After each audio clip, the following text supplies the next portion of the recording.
September 21st, 2021. And may we have a roll call, please? Councilmember Medina Dirksen.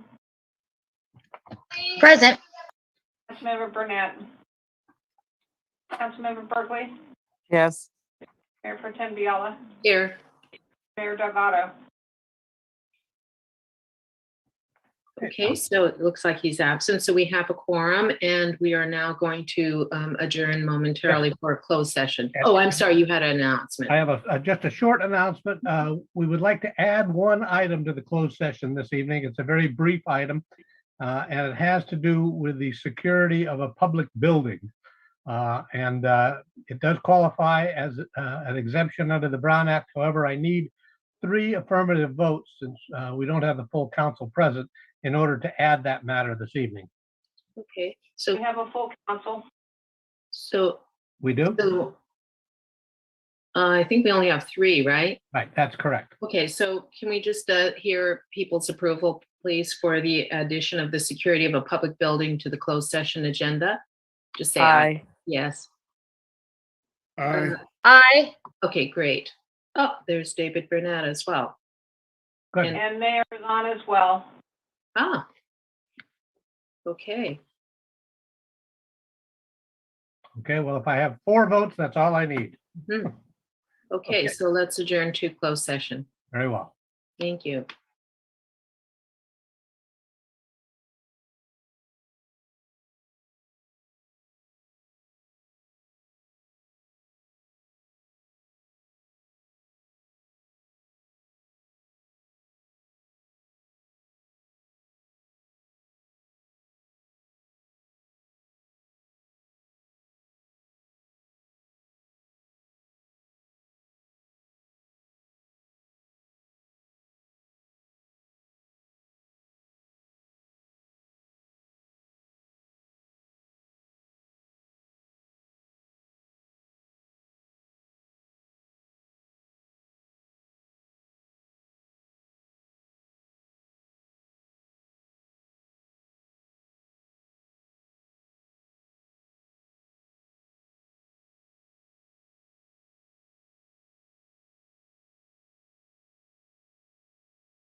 Thank you. Thank you, Mr. Mayor. Yes, the council met in closed session on all items listed on the agenda, including conference with legal counsel for existing litigation in 5 separate matters.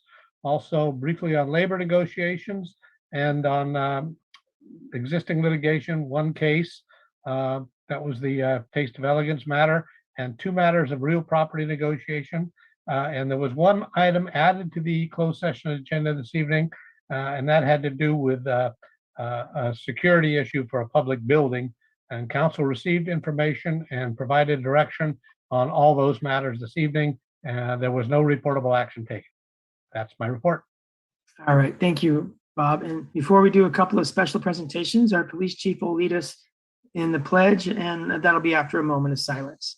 Thank you, Chief. Nieto.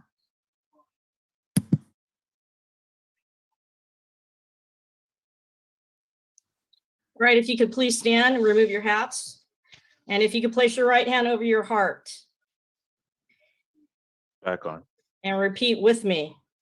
I pledge allegiance to the flag of the United States of America and to the republic for which it stands, one nation, under God, indivisible, with liberty and justice for all.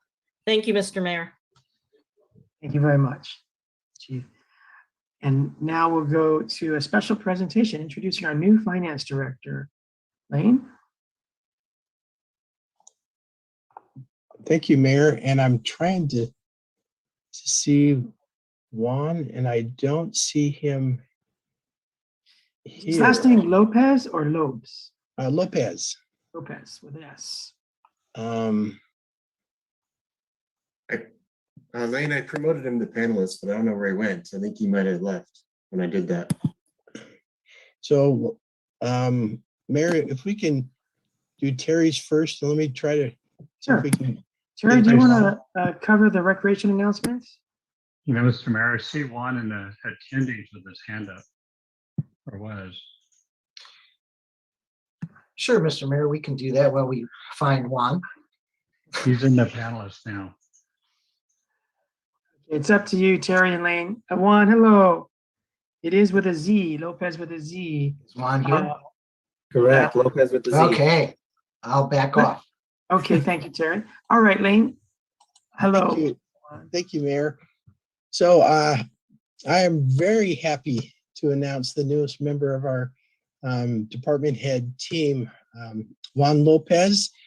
We've had a nationwide recruitment. Bob Murray and Associates has helped us with that recruitment, and we focused on a lot of areas. We interviewed people from Atlanta, Georgia to Minnesota to California, and targeted as part of the overall emphasis on councils. We look at diversity and inclusion. We tried very hard on our recruitment, and we had some great candidates and some great interviews, and Juan came out as our top candidate. And as we did our background checks and his reference checks, it's always a really good sign when his former employer is very, very sad to see him go. And the references were all amazing.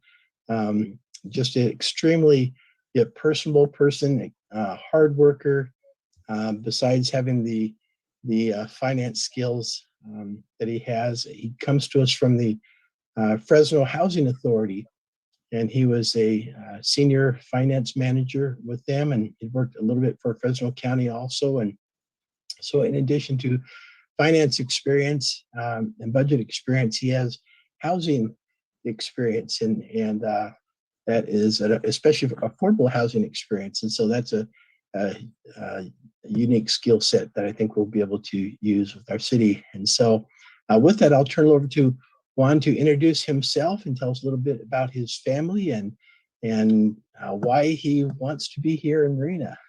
Welcome, Juan. Thank you. Thank you for that introduction, Lane. You know, it's really what I've experienced in my short time here is that Lane, as well as the other directors and staff, have been very welcoming and been very warm as they bring me into the area. I'm originally born and raised in Fresno. Go Bulldogs. Attended Fresno State. And so, it's been a little bit of a transition, but Lane and the team have been as helpful as they can be in that process. And so I'm so glad to be here. I spent my time in Fresno, like I'd mentioned, but I see some of the same kind of problems and some of the same solutions in Marina that I saw in Fresno. A little bit of a different area with you all being on the coast and enjoying the fine weather without a lot of smoke around. So I'm a little happy to be out of that. But definitely looking forward to working with the council as well as the team, finance team, as well as the other department heads, as well as department staff, and looking forward to diving in. And I know that we have hopefully a final board or a budget meeting in a few weeks. And so looking forward to bringing that on home and looking forward to start working on some important projects for the area. And I think there's a lot of exciting things going on, and I'm just really happy to be here. Thank you very much, Juan, and welcome aboard. We could have finished our budget in June, but we wanted to wait for you. So now here you are. We can wrap it up. All right. Really, really glad to have you on. Let's go to Councilmember Christina Medina Dirksen. I want to welcome you, Juan, former Bulldog here.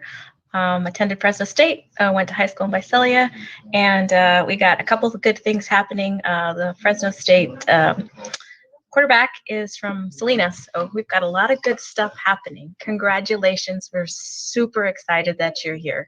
So I just want to give you a warm welcome. Thank you. Thank you, Christina. Kathy, go ahead. Hi. Juan, we are so happy to have you here. And I just have to say, I spent 33 years in Fresno, so you have done a good decision. You will love it here. So welcome very much. Thanks. All right, Terry, you always have a hard act to follow, but let's go to recreation announcements. That's all right. We can, as part of recreation announcements, we can just continue the excitement of welcoming Juan, and the recreation team looks forward to working with him as well. I wanted to just start out by just acknowledging the excellent activities that went on the last couple of days with our homecoming, with the homecoming parade on Friday and barbecue, and then all the activities last Saturday with our skate jam, the high school homecoming game, 400 at the high school dance, the man and woman of the year. So it was just a really, really excellent weekend again for Marina. So all of those that make those things happen, we appreciate it. So let's go to recreation announcements. Again, we continue to try to support our folks as it relates to resources through COVID. And so the high school resource center is still available Friday, 8 a.m. to 1 p.m. at the high school.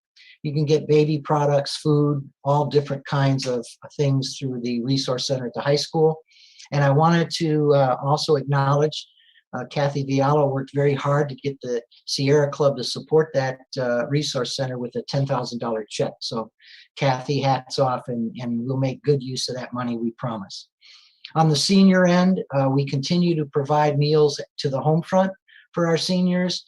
3 meals delivered daily to your home. That's breakfast, lunch, and dinner 7 days a week. That's part of the Monterey County Area Agency on Aging. That phone number, 1-800-510-2020. And that's for any senior that needs meal support at the home front. Don't forget the weekly free meals over at Epiphany Church every Thursday, 4:30 to 5:30. Church is located at 425 Carmel. That's a hot meal, and it's provided again every Thursday, 4:30 to 5:30. Also, our friends over at Epiphany Church have breakfast and breakfast with friends, a free community hot breakfast for everyone on the 2nd and 4th Saturday of every month. Breakfast is served from 9 a.m. to 10:30. That's again at Epiphany Lutheran Church. Well, they're there at 425 Carmel. Don't forget their food distribution Tuesday and Saturday. Tuesday at 4, Saturday at 9 at Epiphany Church. And then All in Monterey assists with food distribution on Wednesdays at 2 and Saturdays at 10. Moving on to our virtual camps or our virtual recreation program. Still up and running. We keep it updated. Our families loved it so much during COVID, even though we're back to personal school. The virtual recreation camps and virtual recreation center continues. And then in addition to that are our live virtual programs, the virtual clubhouse, we call it, and the weekly schedule is there. You can see we're doing art, we're doing movement, we're doing recreation. And so those live activities in the virtual clubhouse continue regularly. And you can see we do some tech, we do some education, we do some family events. So keep track of that. It's posted on our website, and we will continue to do virtual recreation programs as long as necessary. Breakfast at the Teen Center, Rise and Shine. It's Teen Center time. So breakfast every morning at the Teen Center, 6 in the morning until 8:20. If you need to drop your teens off and before you go to work, we'll feed them, make sure they get to school on time. And again, that's every morning for breakfast at the Teen Center. Also, the Teen Center is still taking in-person registration. Monday through Friday, registration hours 4:30 to 6. Plenty of room at the Teen Center. After school, we're averaging about 200 right now after school every day at the Teen Center. So you can see the fees. We're happy to continue that registration as long as we need to, and we can facilitate as many as we need to. Growing Stronger, this is part of our senior program. We're doing what we can for our seniors under COVID. It's a little difficult, but Growing Stronger for our seniors every Monday, that's 10 a.m. over at Vince DiMaggio Park. It's an outdoor strength and conditioning program for seniors. It's offered by Monterey Bay Moves. And so again, every Monday at 10 a.m. you can check that out.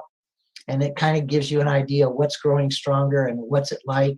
And again, it's a very, very specific senior fitness program to build strength, maintain bone density, improve balance, reduce your risk of falling, maintain independent activity living, increase your overall health. And then a second program every Wednesday is our senior yoga class over at DiMaggio Park.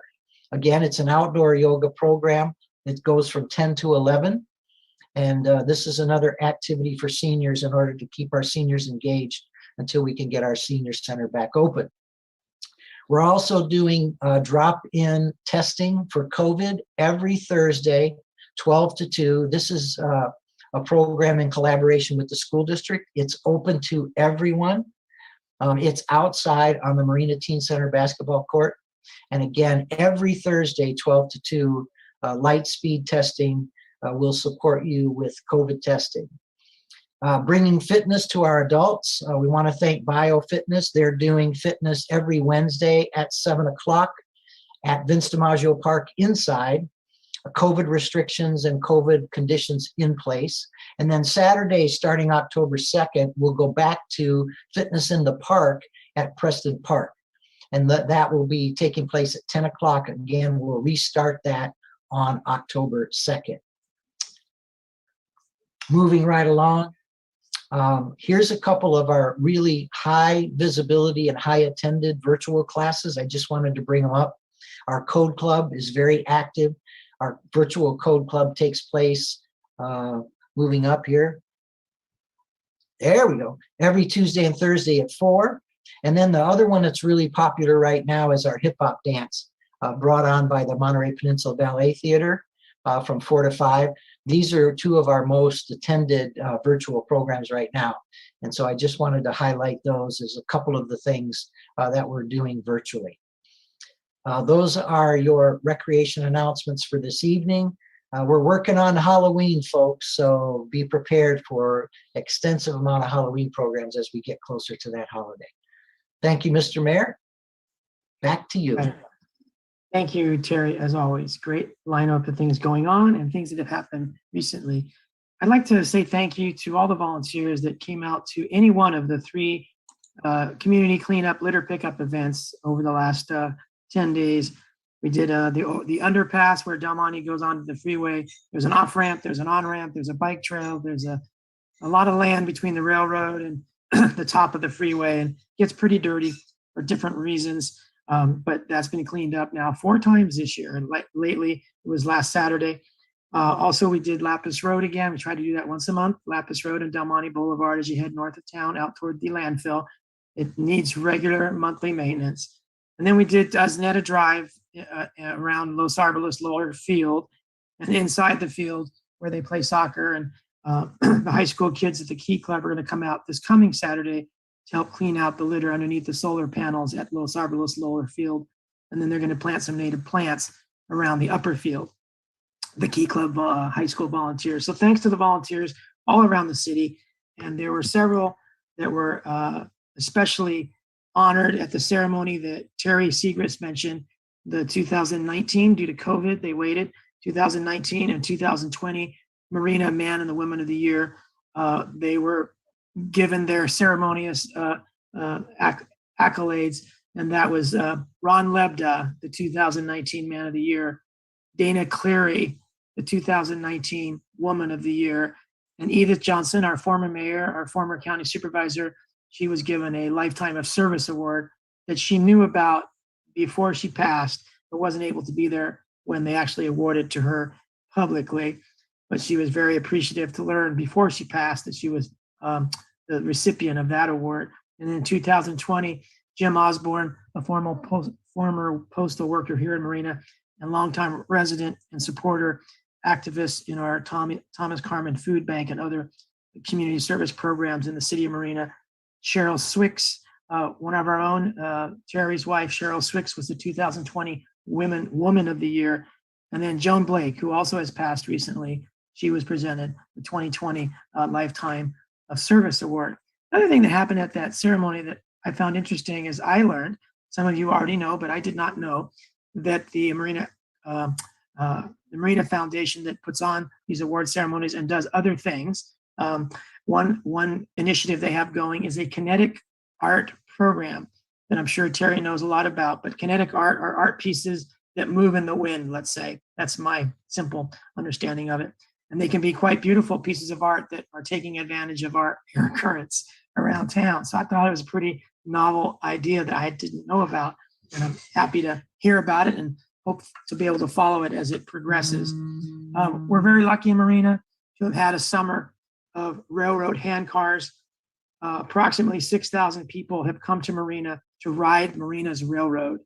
And the reviews, you can see them on the website, are 100% just, ravished reviews. They love this handcar. It ends, why I'm bringing it up, the last day is Sunday. They're sold out Saturday and Sunday. They have some rides left at 1 p.m. and 3 p.m. on Friday, but this is the last weekend. It's sort of a once-in-a-lifetime opportunity. It hasn't been on the Monterey or California coast before now, the way that they've brought it to Marina.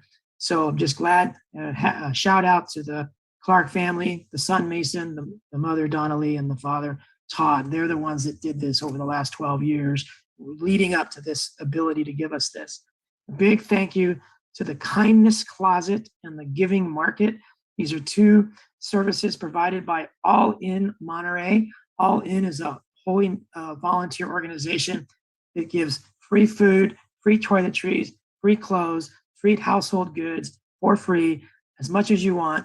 They do this out of the Los Arboles Middle School campus, and every Wednesday in Marina from 2 p.m. to 6 p.m., the Giving Market, the food is open, and they have really good food and lots of it, and it's a great benefit to those who just need a little bit of help with food. And they also have what they call a Giving Market, which is basically a thrift store where everything is free, everything is clean, well organized, well labeled, from dishes to toiletries to clothes, toys, books. It's a beautiful little market, and everything in it is free. It's called the Giving Market. They open 2 Saturdays a month. You can go to their website. It's allinmonterey.org, ALLIN Monterey.org. So thanks to All In, they're great. And now we'll go to Christina Medina Dirksen. Thank you, Mr. Mayor. Thank you, Terry, for such a wonderful recap of events. I just want to say that he didn't quite capture that it was a community building weekend. I attended, there was a parade on Friday for homecoming. I got the tail end of it, but our city recreation fed over 400 students or participants, hot dogs and food, and it was just buzzing at the team center. So I really want to give hats off to the rec team for pulling that off, and it was free. It was free. There was kids outside getting ready for the skate jam. What happened too? People from all over the state came to Marina. I think there was no reason to leave town this weekend, though unfortunately I did. But we had volleyball game, basketball. I think we need an update of who won the homecoming game. We had a homecoming dance, had 400 kids participating, and I attended a volleyball game. So thank you to Cheyenne and the team. The junior varsity won against Greenfield, and the varsity put on a great game, losing to Greenfield. But shout out to Abby Hostetter, Jada, and Desiree. I think her last name is Munoz. Did a fantastic job. I was really proud of our city. The other thing I wanted to mention was two organizations, the Friends of the Marina Library and Marina Youth Arts, both organizations that raise money for town, have been accepted into the Monterey Gives end of year campaign. So be looking for some opportunities to support them as they raise money for free arts programming, and the other one is for support of our library. And lastly, I think this is the place to announce it. Action detected at the front door. Sorry, that was my ring. I am the liaison to TAMSI, which is the Transportation Agency for Monterey County, and Debbie Hale will be retiring. She'll be having a retirement gathering this Friday, and we have named a new director in Todd Muck, who is the second in command, and after rigorous search, he was chosen. So I just want to share that with all of you. Thank you so much.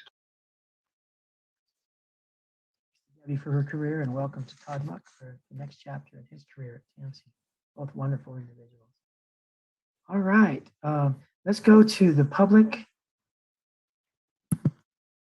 for announcements that are not on tonight's agenda later on.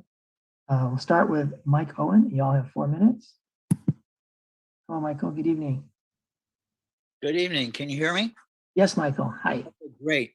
I'd like to acknowledge all those volunteers that the mayor mentioned going out on Lapis Road and under the overpass along Del Monte Avenue, and invite them to a field trip tomorrow at 10 o'clock where they don't have to pick up litter. They're obviously interested in the welfare and well-being and how Marina looks. So the field trip tomorrow is by the Sea Haven developer, and possibly an engineer and architect will be there, starting at the Nancy Dodd Community Center at 3043 MacArthur Drive. And this is to review the 353 trees that they are asking the Planning Commission on this Thursday to remove, and to look at the 129 trees they're looking to save, and possibly 34 trees that possibly. So I was out there today on a 2-hour field trip visit with their arborist, and am very encouraged with Sea Haven offering this opportunity to the public. So in addition to the volunteers that are obviously interested in Marina, inviting them, if you live on Bear Street in the backside, the trees right along your edge are going to be affected by this removal permit. The people on Salinas Avenue at the southern end, they're going to be affected as far as like right across the street, the tree number 398, large Monterey cypress, other trees. If they're interested in what's happening and the reasons why, and if they're wondering, okay, why do these trees really have to be taken down? This is the place where you really, you get the scoop from the horse's mouth. So really encourage everybody who's interested, especially obviously Sea Haven residents, anybody interested in wondering about if the developers are good guys or bad guys or whatever kind of questions they have, tomorrow is the time to come. Let me ask something. The timer's not working on me, so I don't know how much time I have. You have 3 hours left, Mike. 3 hours. Thank you.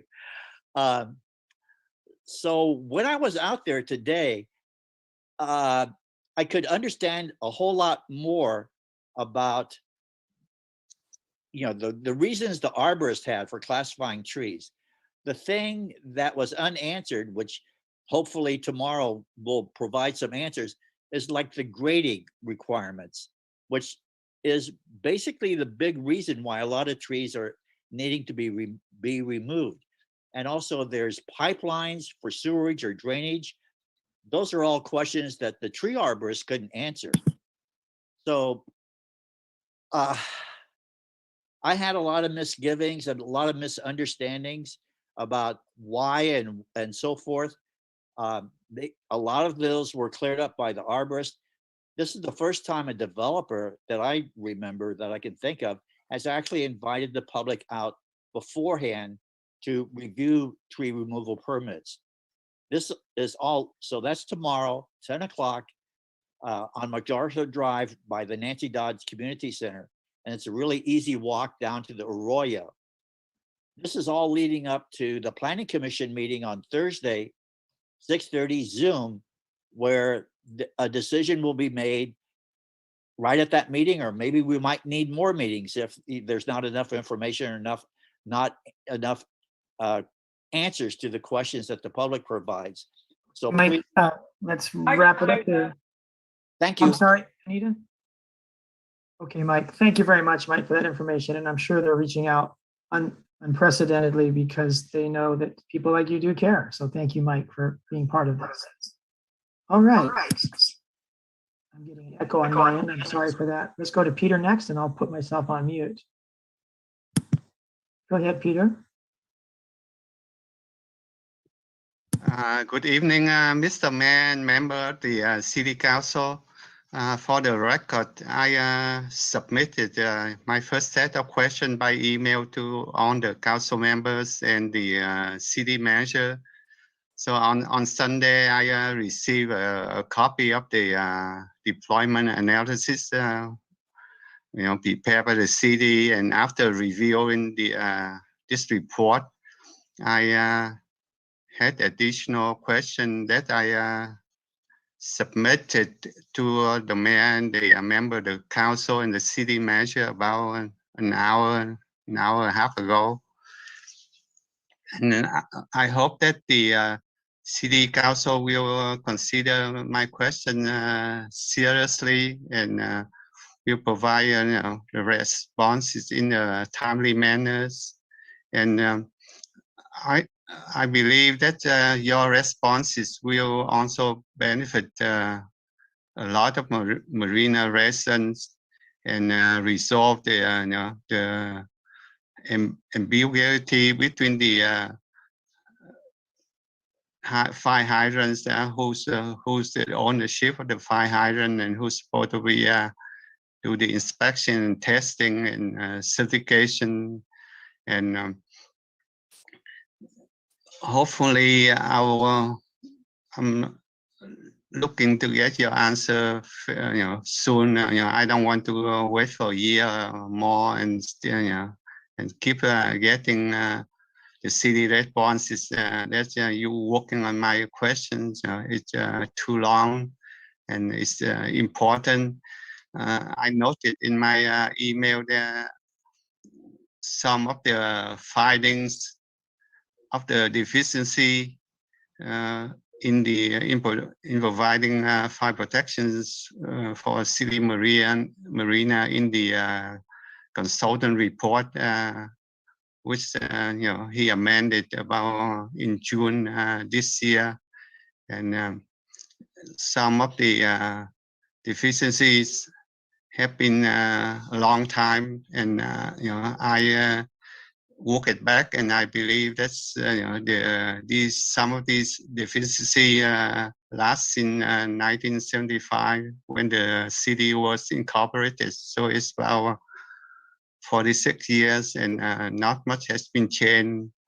And because a lot of reasons, so the city lack of money and lack of resources, and I understand that. And is this time the city need to get plan and have on the rest and review the plan and have an acceptable plan of action. I don't think we just keep going with the this deficiency for the next 5, 10, or 20 years. It will not be acceptable, and the city may just have to pay out of litigation instead of put the money in the fire service resources. And thank you everybody for letting me to comment this non-agenda item. And good evening. Bye.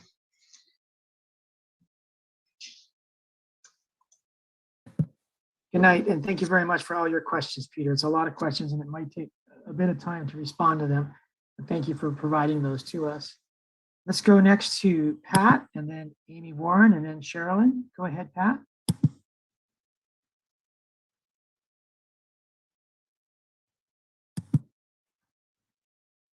Doing everything I can, Pat, for you to be unmuted, but I think you have to unmute on your end. Got it. We good now? Evening, we can hear you, yes. All right. Thank you for the opportunity to give 4 minutes of testimony on an item not on the agenda. In the future, when we have a new issue on the agenda, such as the first public presentation of the RFP for our city's equestrian park, I hope that interested comment will not be curtailed as it has been the last 2 meetings.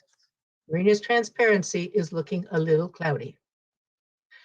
Tonight, I will speak to the topic of public recreation. Somehow, since the departure of the Army, public and private seem to have become confused, seemingly in order to eliminate one public equine-related activity in the Marina community. David Siegenthaler has repeatedly contradicted himself. One time the city is charged to make boarding equitable. Next meeting, it is prohibited. Long-term boarding of horses is not prohibited in federal lands to parks programs.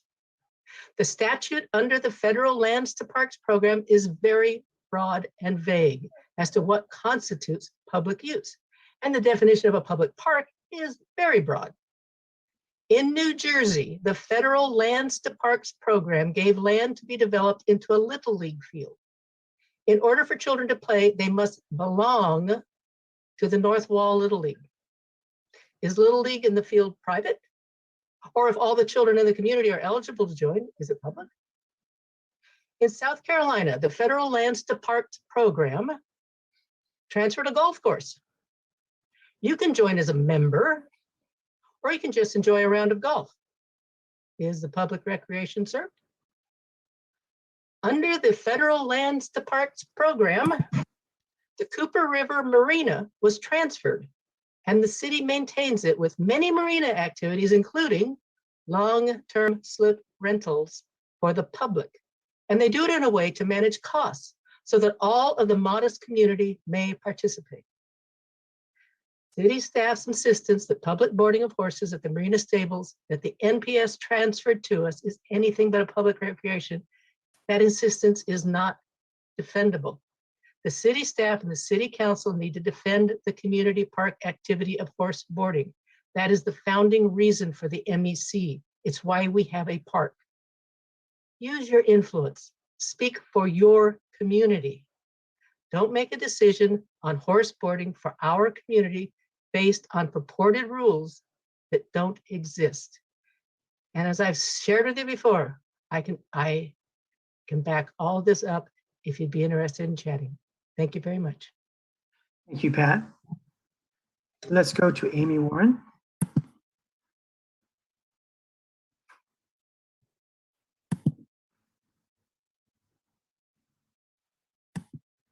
Hello, can you hear me?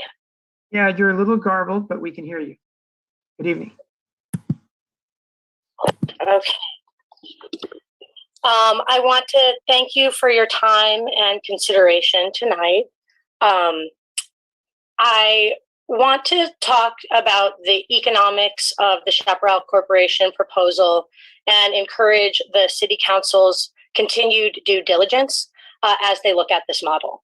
I am a person who is experienced with the management side of horse facilities in 5 different states and several different countries. And it is basically very unlikely and almost impossible to create a horse facility that supports itself and its costs without some resident boarded horses sharing the fixed costs for that facility. There's a lot of evidence that that is going to also be true here at the Marina Equestrian Center. The city managers approached 16 or 17 different operators, including Chaparral, with their RFP, and Chaparral was the only corporation that attempted a bid because the economics of this facility are bad.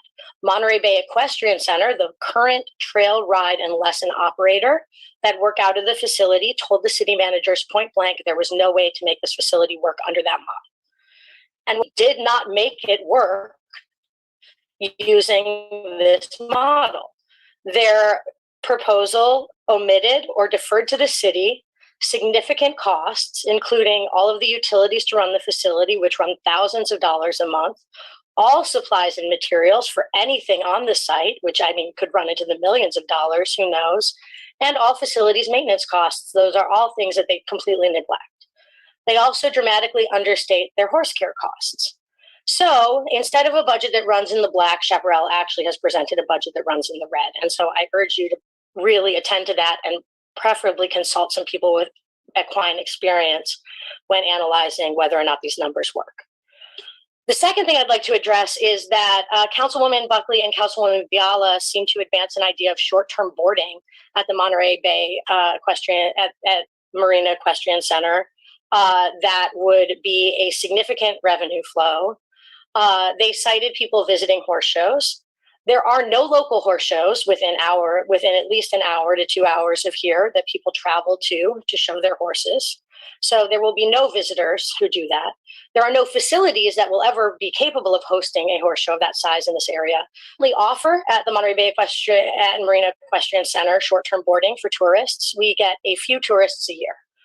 There is a substantial amount of short-term boarding for horse tourism at state, county, and local parks. Those facilities are almost never full or fully utilized. So that suggests that there really is not sufficient demand for short-term boarding being any significant part of the economic model at the at the Marina Equestrian Center going forward. And the last thing I would like to say is that as a citizen who works very hard in the city of Marina, I feel that it is wrong to abandon the vision of fair and equitable access for the idea of promoting tourism. The idea that the city is now going to spend a lot of money on a park where they have never spent money to create a playground for outsiders is deeply offensive and is not actually going to lead to the kind of vibrant marina that's going to host a lot of tourism. It's going to lead to a marina that is full of discord and crime. So please continue the accessible marina vision that everyone in Marina has advanced so far. I feel like it has led to so much good. Thank you for your time. Thank you very much, Amy. And now let's go to Sherilyn. Hello, Sherilyn. You could hear me. Yes, can you hear me? Yes, Sherilyn, good evening. Yes, good evening, City Council members and Mayor Delgado. My name is Sherilyn Markison, and I just wanted to share how much I will miss sharing my Mayor Jewel at the free community lessons that are being offered at the Marina Equestrian Center. And I also want to question the idea that the current Marina Equestrian Center is an exclusive long-term private boarding facility. Many of the owners and their horses serve the community in a variety of ways. My horse, Joel, she's a 26-year-old Arabian mare, which puts her in the 70s in people years. And I volunteer at the free community lessons. And last month, there were over 45 smiling kiddos with their little bicycle helmets on, waiting to groom, to pet, to ride the horses.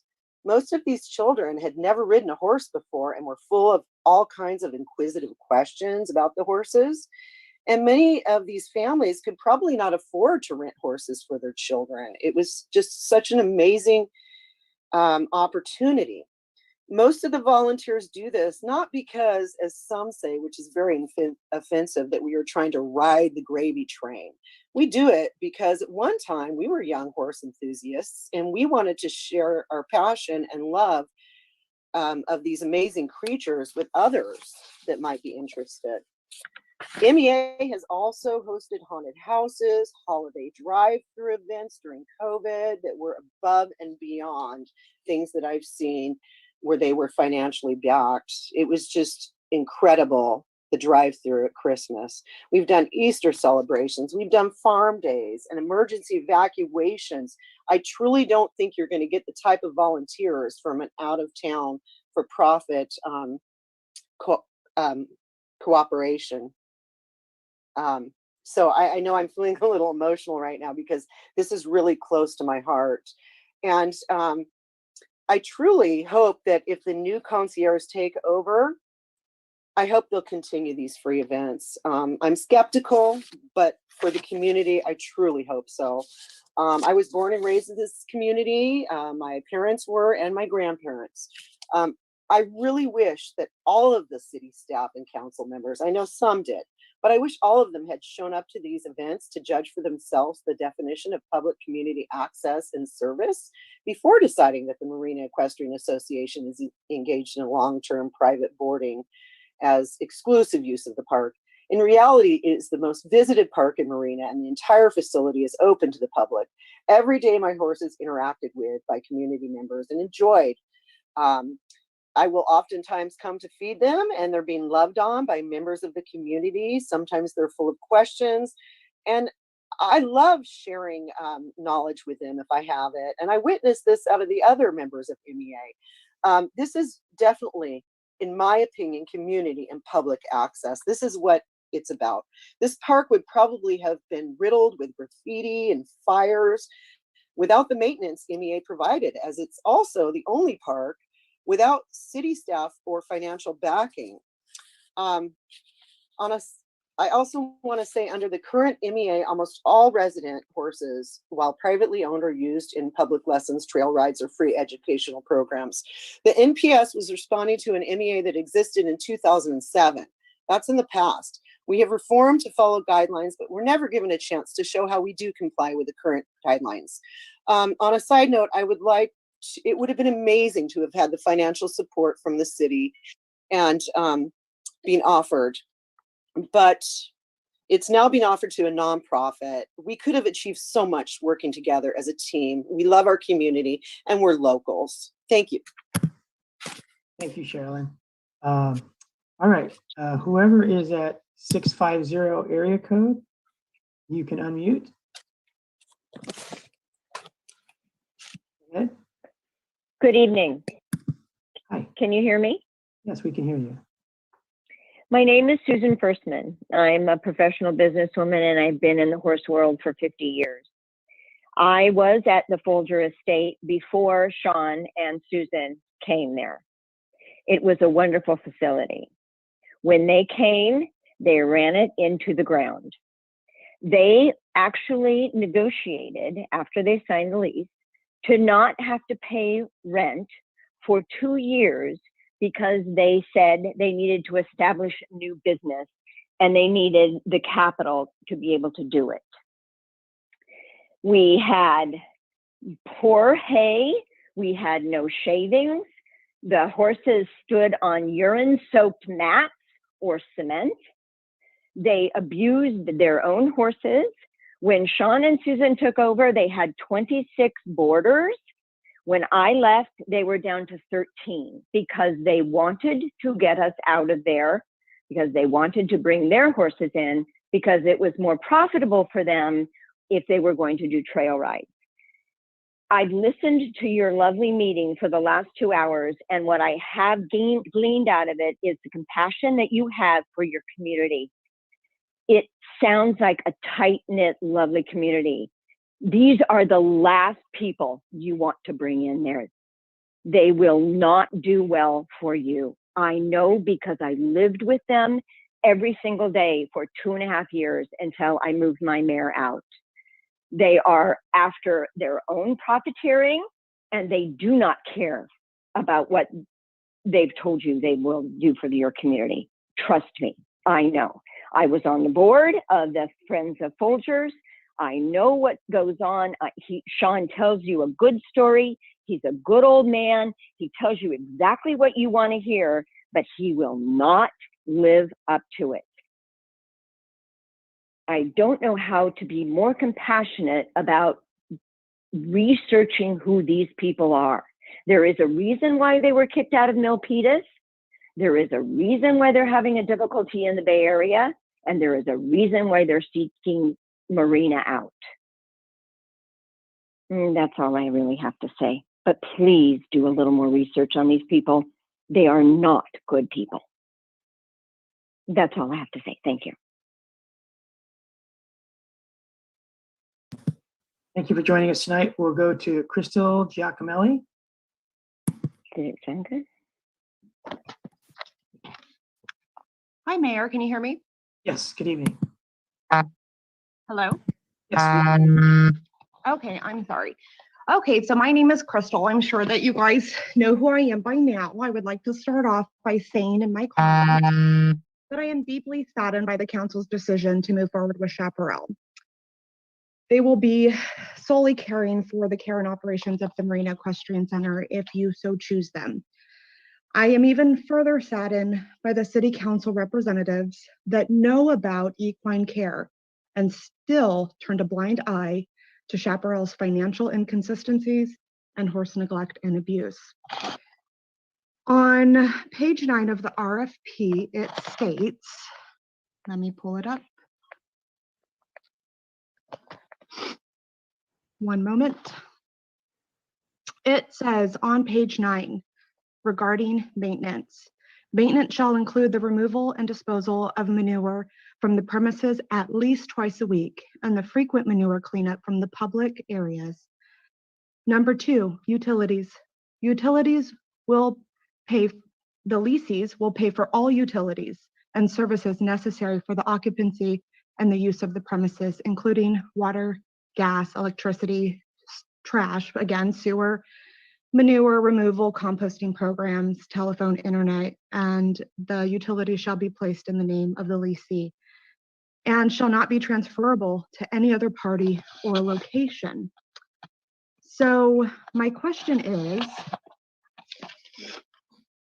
3 of the proposals that the city received, the MEA included what their utilities would cost and what they currently do cover, which is everything.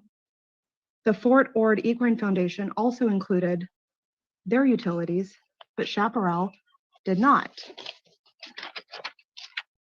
I would like to know why and how Chaparral was moved forward with missing sections of their proposals. It just doesn't make sense to me. After doing research, currently, Waste Management charges $2,347.11 monthly to the park, which the MEA, as the current concessionaire, pays monthly without fail. This is a cost that will never change. It is mandatory, twice a week, dumpster removals. Doesn't matter how many horses are there or not there. Twice a week, the city demanded on their RFP, you must remove the garbage twice a week. So again, $2,347.11. How will Chaparral pay that during slow tourist seasons? So again, my question is, how will they move forward with missing parts of their proposal? And my other question is, who will pay all the utilities if Chaparral operates the park? Thank you. All right, thank you, Crystal. We'll answer questions at the end of public comment. Let's go to Brian. Hello, Brian McCarthy. Hey, good evening, Mr. Mayor, members of the council.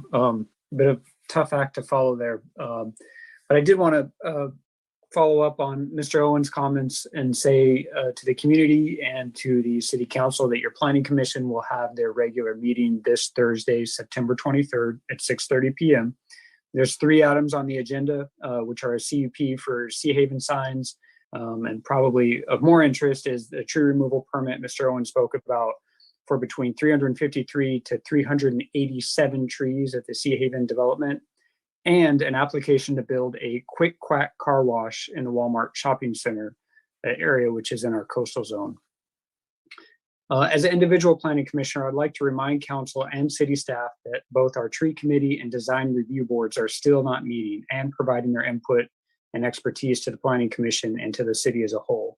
The two committees were put on hold at the beginning of the COVID epidemic and have yet to be reinstated, even though many, if not most of our neighboring cities reinstated those committees and similar committees shortly after the pandemic started. So well over a year ago.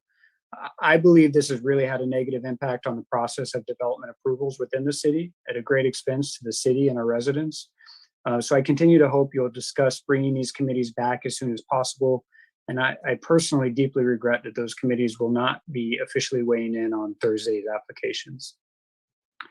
And finally, I want to ask the city if just as a question, if anyone can give an indicator of how urgently the key position of department head or community development director is being advertised and recruited for.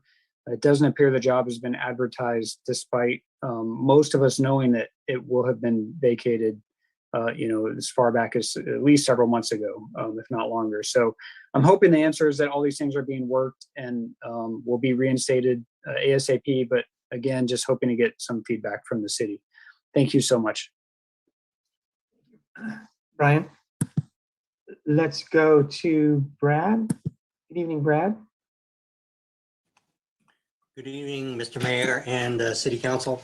If it's okay, if I can ask Mr. Mayor, if it's okay, if I can split my time with my wife, Kathy, she has unannounced. Absolutely. Yeah, you each have 4 minutes or 2 minutes. It's up to you. Yeah, thank you. Well, I just want to let you know we're going to split our time. Thank you.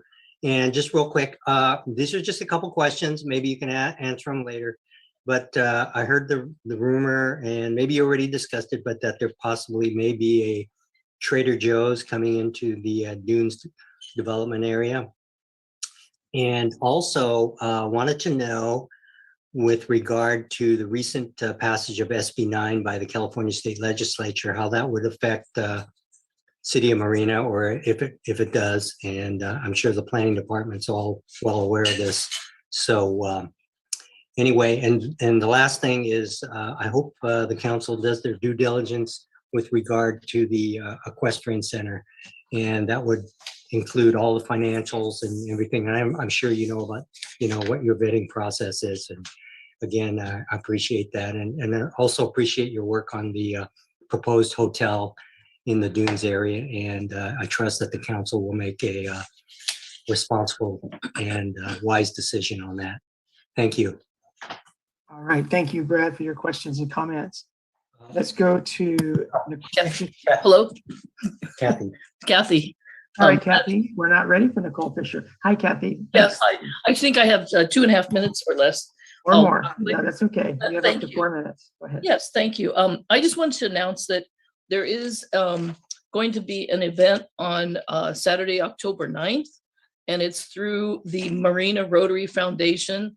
They're holding their annual, their 6th annual Cars in the Park car show. It'll be at the Vince DiMaggio Park in Marina. So that's be kind of cool for people if they're interested in attending that. And that's from 9 to 4, the time period and stuff. So I hope people will be interested in that. And there also was an event that occurred last month, and I wasn't able to get on to mention it, but they've done it, been a few years now. And that is called the, it's a Touch a Truck event. It was at Compass Church there on Crescent Avenue, where it was open to the public, and they had all kinds of vehicles there for, they had fire trucks, military, police, fire, and they had some other unique agricultural vehicles too as well. But it was a really cool event, and we'll probably do it again next year, but I'll try to get on a meeting to be able to announce that. And it was like from 9 till 12. And those that attended had a great time. And it was all outdoors in the parking lot there on Crescent at Compass Church in Marina. Thank you so much. Everybody have a good evening. All right. Thank you. Thank you both. All right. Let's go to Nicole Fisher.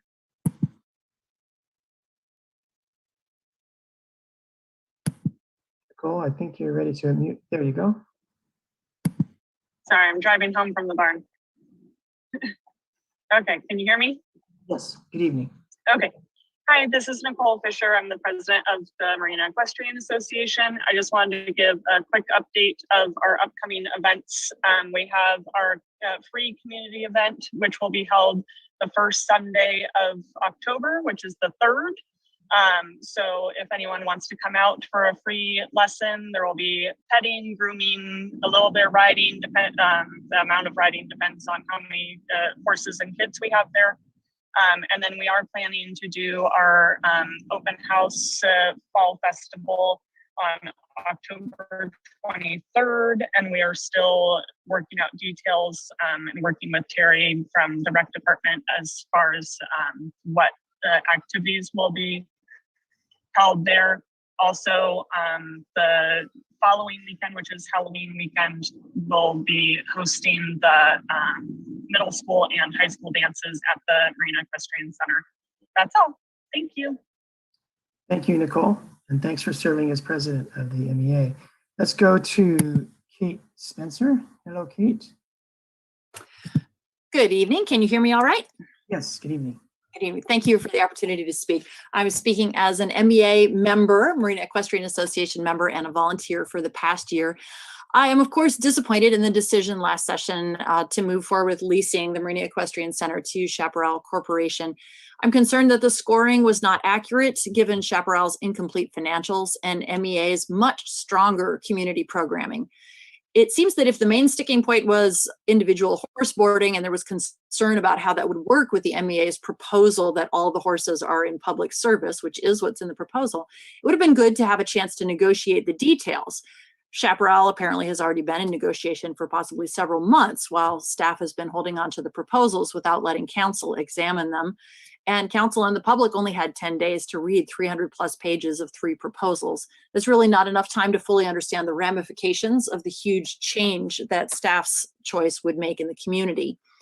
I would like to answer one of the justifications that Councilmember Biala made for going for voting for Chaparral, which was that the current volunteer activities at the Marina Equestrian Center would continue.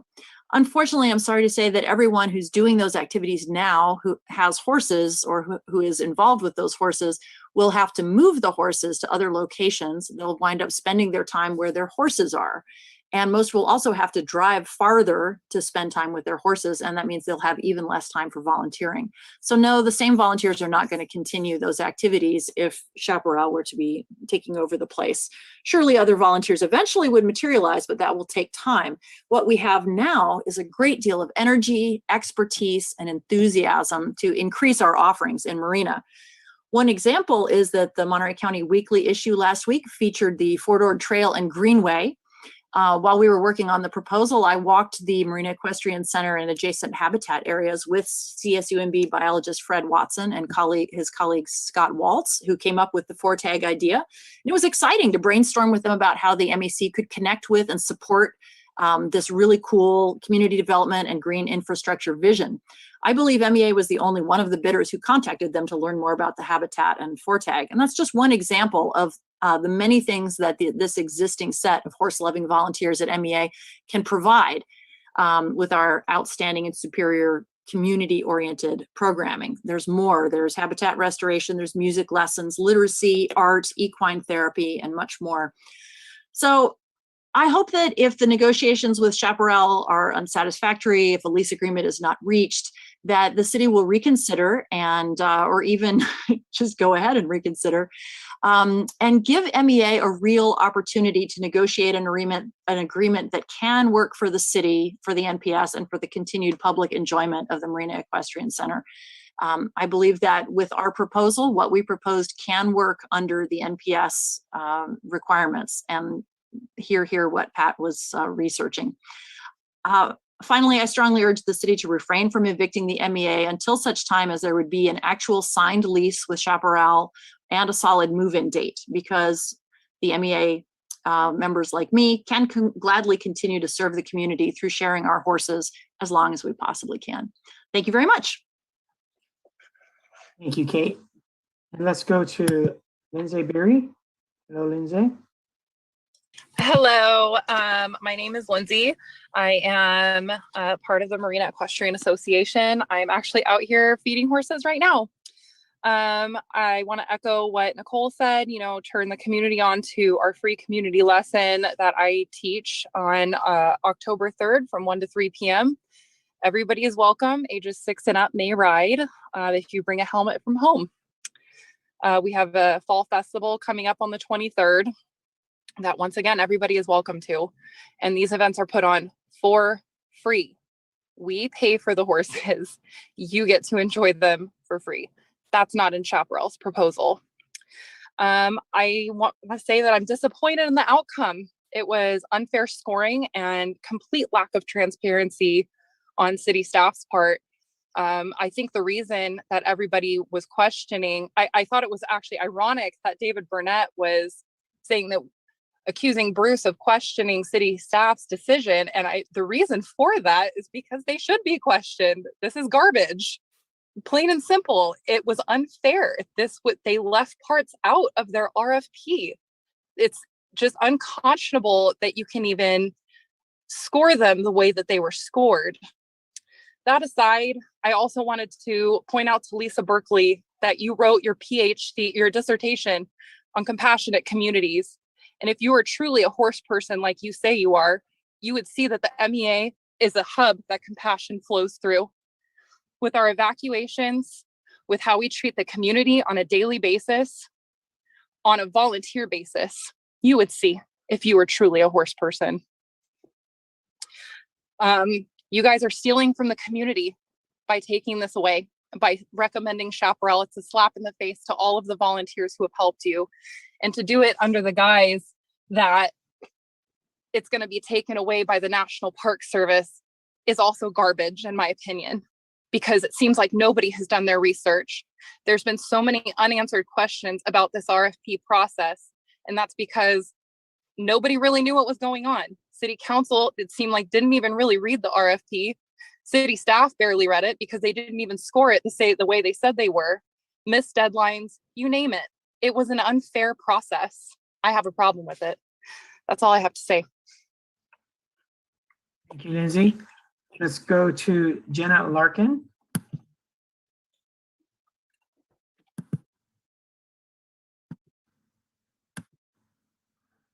Go ahead, Jenna.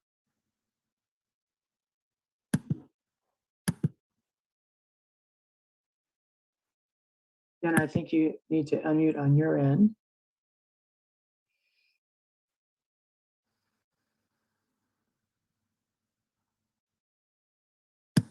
Okay, Jenna, we're going to assume that you're having technical difficulties and we'll come back to you. But for now, let's go to Masha and then Kyle Sullivan.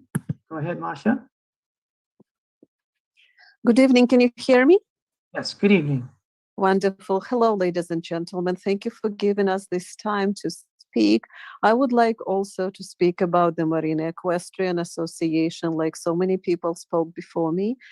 There are several issues I would like to discuss. First one is equity. Equity right now is a very hot word in education. We are saying that the children's education should be equitable and so forth. So Marina Park was offering that to the whole community because we literally could come and give love to horses, get love back, speak with people, get educated, get our equine therapy. We could show up any time of day. It was safe, it was lovely, and it still is, and I sure hope it stays like that. No other stable in the area and beyond offers the same thing. If you are one of those people like I am who cannot afford to buy or rent myself a horse. That's one thing. Another thing is part of it, equity also stays with equity. You really cannot compare the proposal from a non-profit organization and the profit organization, starting them from the same baseline. Correct? In the real world, the purpose of profit corporation is to produce profit. The purpose of non-profit organization is to produce services and experiences, hopefully given some, put something in the bank for whatever future uses they need. Okay, so perhaps you might consider some kind of a sliding scale, thinking that their starting point is very different. The starting point for nonprofit is not the same as starting point for profit. Like I believe lady before was saying, when they were starting the business, it wasn't all that peachy. Another thing I would like to comment about the horse care. My son and I started riding about a year ago, and we went to different stables to just grab a trail ride, because every time I would call for a lesson, they would say, "Do you have a horse?" And I say, "I cannot afford it." And that was the end of the story. So we've been to Pebble Beach, we've been to Mount Madonna, we've been to Yosemite trails, we've been to Marine, and we've been to Golden Gate Park. And what we agreed upon was that Monterey Equestrian Association horses looked after the best. Nobody asks them to ride for 8 hours under the same saddle, not even checking if the tech fits. While the horses in the other park stood in the heat under the saddle, and they would come from the trail, put another person on it, send it back, come back, put another horse on it, and send it back. And some of those horses looked mighty uncomfortable with this whole setup. And even their hair, it was all matted and just unkempt. They did not look happy. So when you're considering going ahead, please consider the fact that organizations, both those organizations, don't start from the same starting point. So perhaps if you give Marina nonprofit a real chance, they've been doing a great job so far. Perhaps they can give you more with a better communication and cooperation with the city, because after all, nonprofit purpose is to give back to community, not to turn profit for themselves. Thank you very much. Mighty appreciate your time and your attention. Thank you, Masha. Thank you for joining us tonight. Let's go to Kyle Sullivan. Hello, Kyle. Kyle, what happened? Go ahead, Kyle.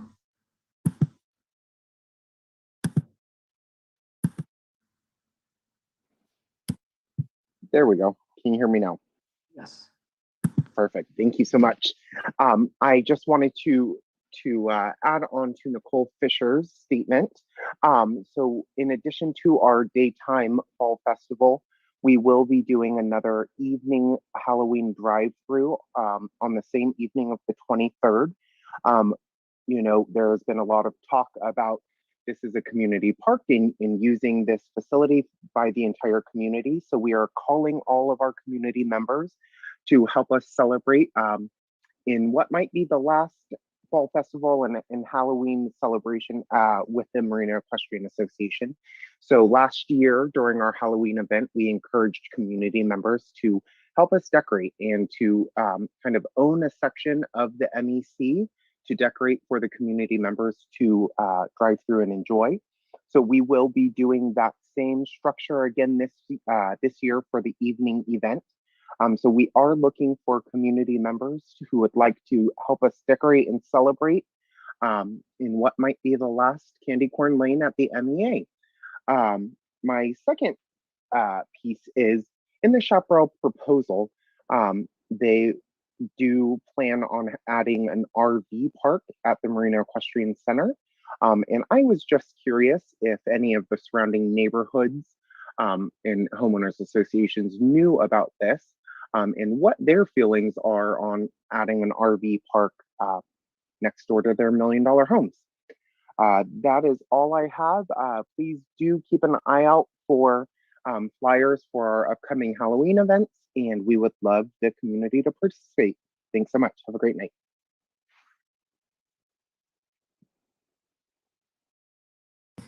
Thank you, Kyle, for contributing to another Halloween festival and your comments. Let's go to Rinku. Hello, Rinku. Go ahead. Hi, can you hear me? Yes, good evening. Hi, good evening. I'm actually Rinku's wife. My name is Yanni, And I am speaking as part of the community who has benefited from this wonderful equestrian center. I have been, we're a recent transplant here in the Marina, and in looking for a community we can feel we belong to, the Marina Equestrian Center has been a magnificent addition to our quality of life. And having, not being kids, being adults, but having to learn about the wonderful this equestrian center, and meeting people who are passionate about what they do and their horses. I echo that this is not, this is nothing private, but this is open to the public, and we get to learn about the horses, we get to learn about caring for them, we get to benefit from the love that they give to us as human beings.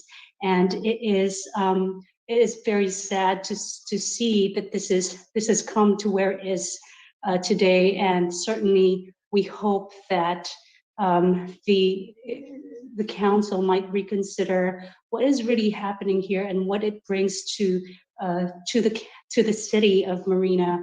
And I can see that this is something that even many of our children at school, I know you guys do a lot of things for our kids here. We've been to several events, and we know that you care, and we hope that you also see this as an opportunity to maybe open it up to the community at large and teach our kids and allow them to enjoy what we have for free and publicly available. Thank you so much. I'm gonna see if my wife wants to add anything. Thank you for the time. Again, just to echo whatever my wife said, I mean, it's an absolute privilege to have these animals here, for us to understand everything about diversity, equity, about land conservation, and about community. And I think this is a great place. We're both in healthcare, and I can attest to the fact that this has been extremely helpful for our health, and we know the opportunities it will provide to our community, our vets in the community, our children, and so much more. We all have so many fantastic ideas, and I'm really hoping that you can give the MEA another chance. So thank you. Thank you again for the time. Thank you. Thank you both very much for joining us tonight. Let's go to Jasmine Ruvalcaba. Hi there. Hi, Mayor, City Council members, and members of the public. I have 3 concerns to address tonight. One is I live across the street from Marina Vista Elementary, and while I'm glad that school is open, I was reminded of the fact that on the egress of the school, there is a no left-hand turn sign that nobody abides by. And I was just wanting to know if there has been any enforcement in that area since schools opened or prior to schools being closed down because of the pandemic. Recording stopped. Recording in progress. The second thing is the stoplight at MGM in California. I'm not sure if those little machines on the top of the pole are red light cameras or if they monitor traffic or whatever, but the speed limit is 50 and people fly by when the light is green. And I've seen multiple instances where people run the red light. So my other question was, are those red light cameras and how do they function? Like, when do they snap the ticket? That was my second concern. And then my third concern is regarding Chaparral's proposal, and I believe they have a town planned for the building area where the Monterey Bay Amateur Radio Association is. And I was just wondering what the fate of that group would be if, I don't know what kind of town, but if that follows through. Thank you for your time and good night. All right. Thank you, Jasmine.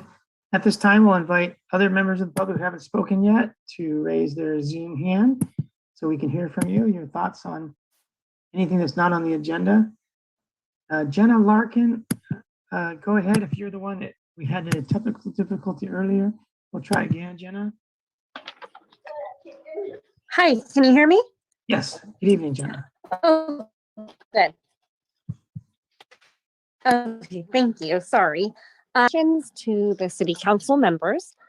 I wanted to start with Kathy Biala. In regards to Chaparral's proposal, you stated that there were some pretty high numbers of transient or tourist boarding you were expecting. I own a horse facility, a horse boarding facility, and it's rarely an occurrence when somebody wants to board their horse. And when they, for a temporary reason, tourists speaking, there's just no events in this area that draw a large amount of horse tourists. And when they do come to the area, they would like full care boarding, which is not self-care boarding. So I was curious what research you did to support those numbers. And then my next question is to Lisa Berkeley. You referenced twice in the last meeting regarding the MEC, first that you were an equine expert and then that you were not an equine expert. I felt that you were flip-flopping based on how it benefited the argument you were bringing to the table, and really just showed your personal dislike for the MEA. And I was wanting to know, if you had the privilege of growing up with horses, why do you not want your community to have the same benefits? Everything that I heard in that meeting was completely catering to tourists and out-of-town guests, not to the community that lives in Marina, not to the people that live in Marina. Additionally, I find it a little hypocritical that the people who are currently at the MEA provide services to the community for free or at a affordable rate. And when you say that we privately board, I want to know the metrics that you're using to gauge private boarding where services are offered, where the public can come walk the facility at any time, picnic, pet horses, and interact with horses, versus a private nonprofit or a private corporation keeping their horses there for profit for tourists or people who can actually afford their services. This to me seems more exclusive than what is happening currently. Thank you.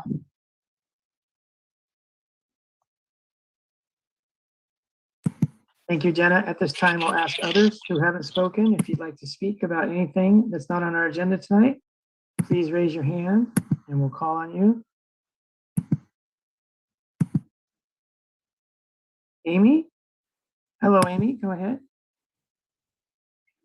Hi, Mr. Mayor, can you hear me? Yes, good evening. Hi, I'm not used to public speaking, but I'm a City of Marina resident, and I moved to the City of Marina and bought a house specifically in Marina because there's a Marina Equestrian Center here. And I didn't own a horse at the time. I was a horse-obsessed kid who did not have the opportunity to ride horses. My parents couldn't afford it. My dad was a policeman.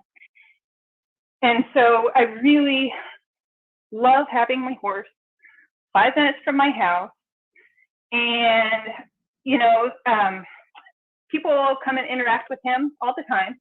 He's adorable and it's fine. And if people don't like being at a public facility with public horse boarding, then they go to a private facility where the public is not allowed to interact with your horse. They are not allowed on the property. That's a private boarding facility. And there's plenty of those in this place. There are private facilities I can't go to. I don't live in that gated community. I can't go to that facility because I don't have a fancy show horse and I can't afford to pay the show trainer, board, plus lessons, plus taking me to the shows. This is the most affordable place left in the area.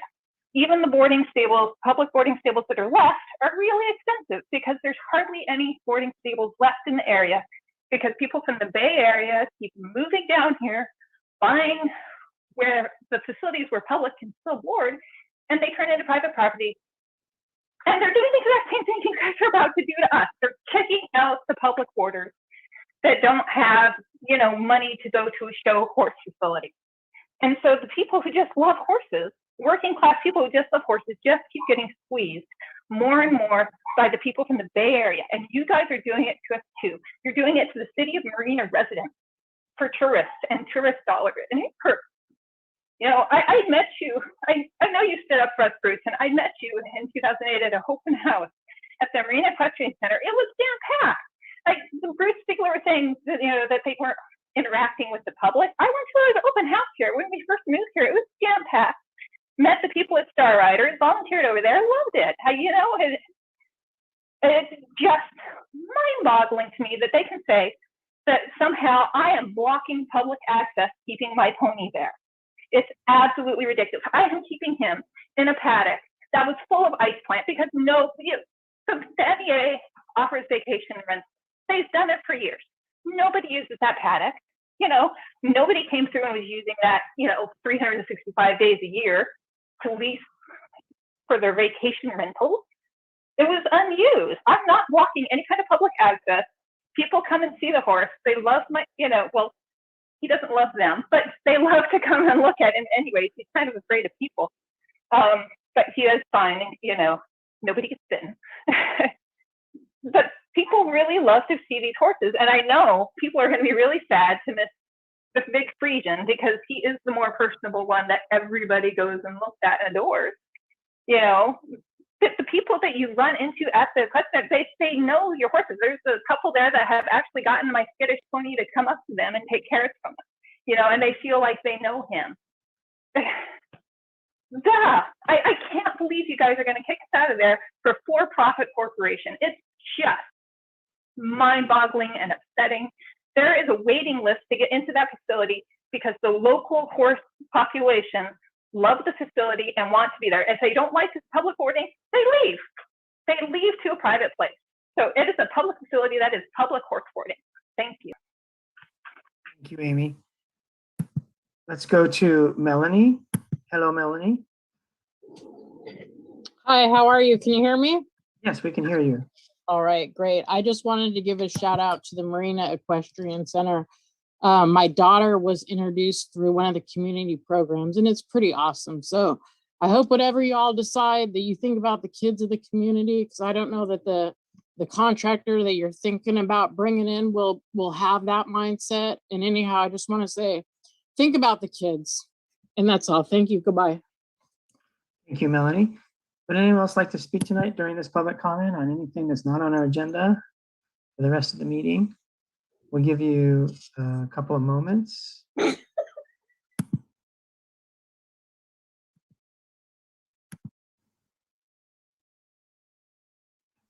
Ray Martin, go ahead, Ray.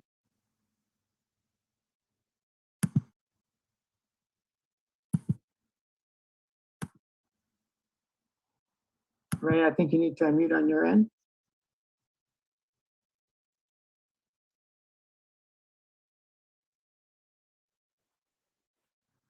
Okay, Ray, you might be having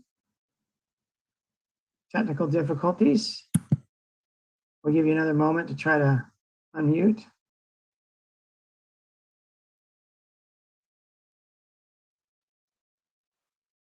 Okay, Ray, we'll do one thing, see if we can promote you to panelist, Ray. And so now you are a panelist, and see if from there you can speak to us.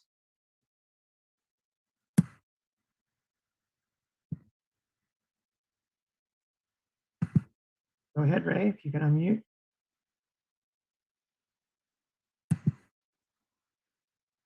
Okay, Ray, I think we've done the best we can, but we need to move on.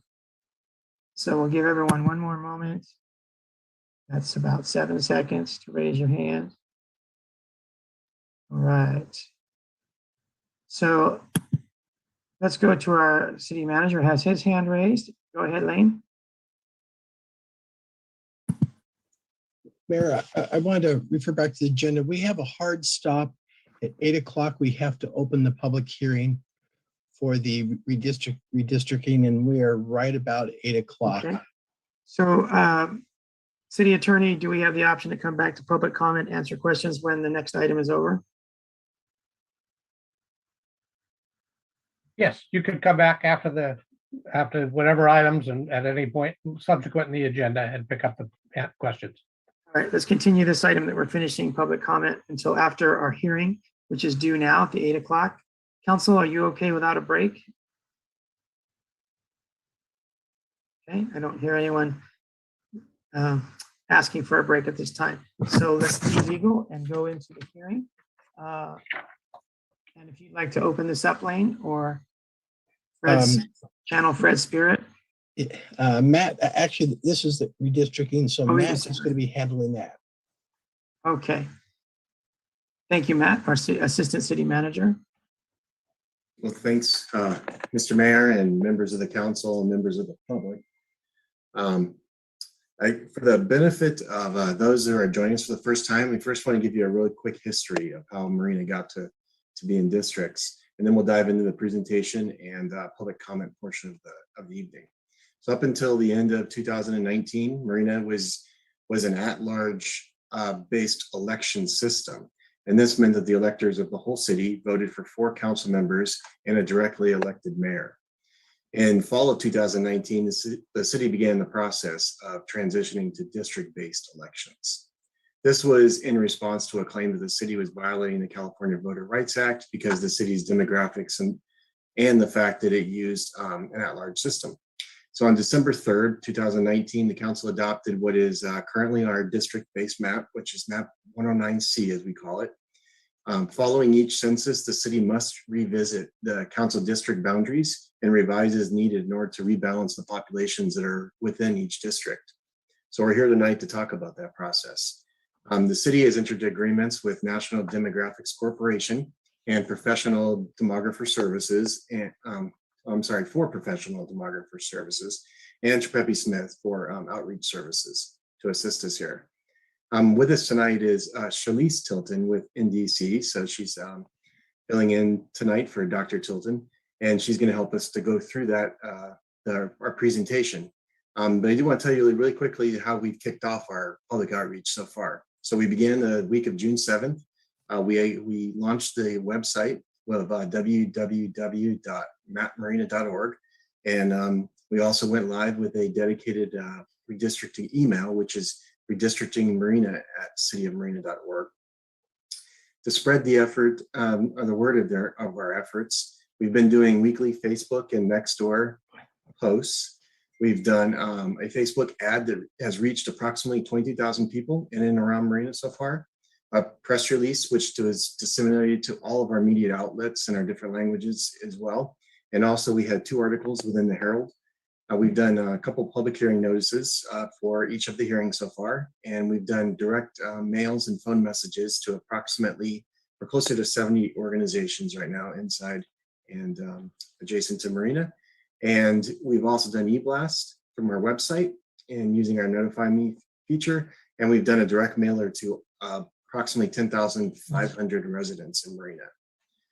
We're also going to be talking about a couple workshops that we're going to hold in November tonight during our presentation. So I'll tell you a little more about that. And then we're also going to continue these outreach efforts all the way through February next year when we are ready to look at our final maps.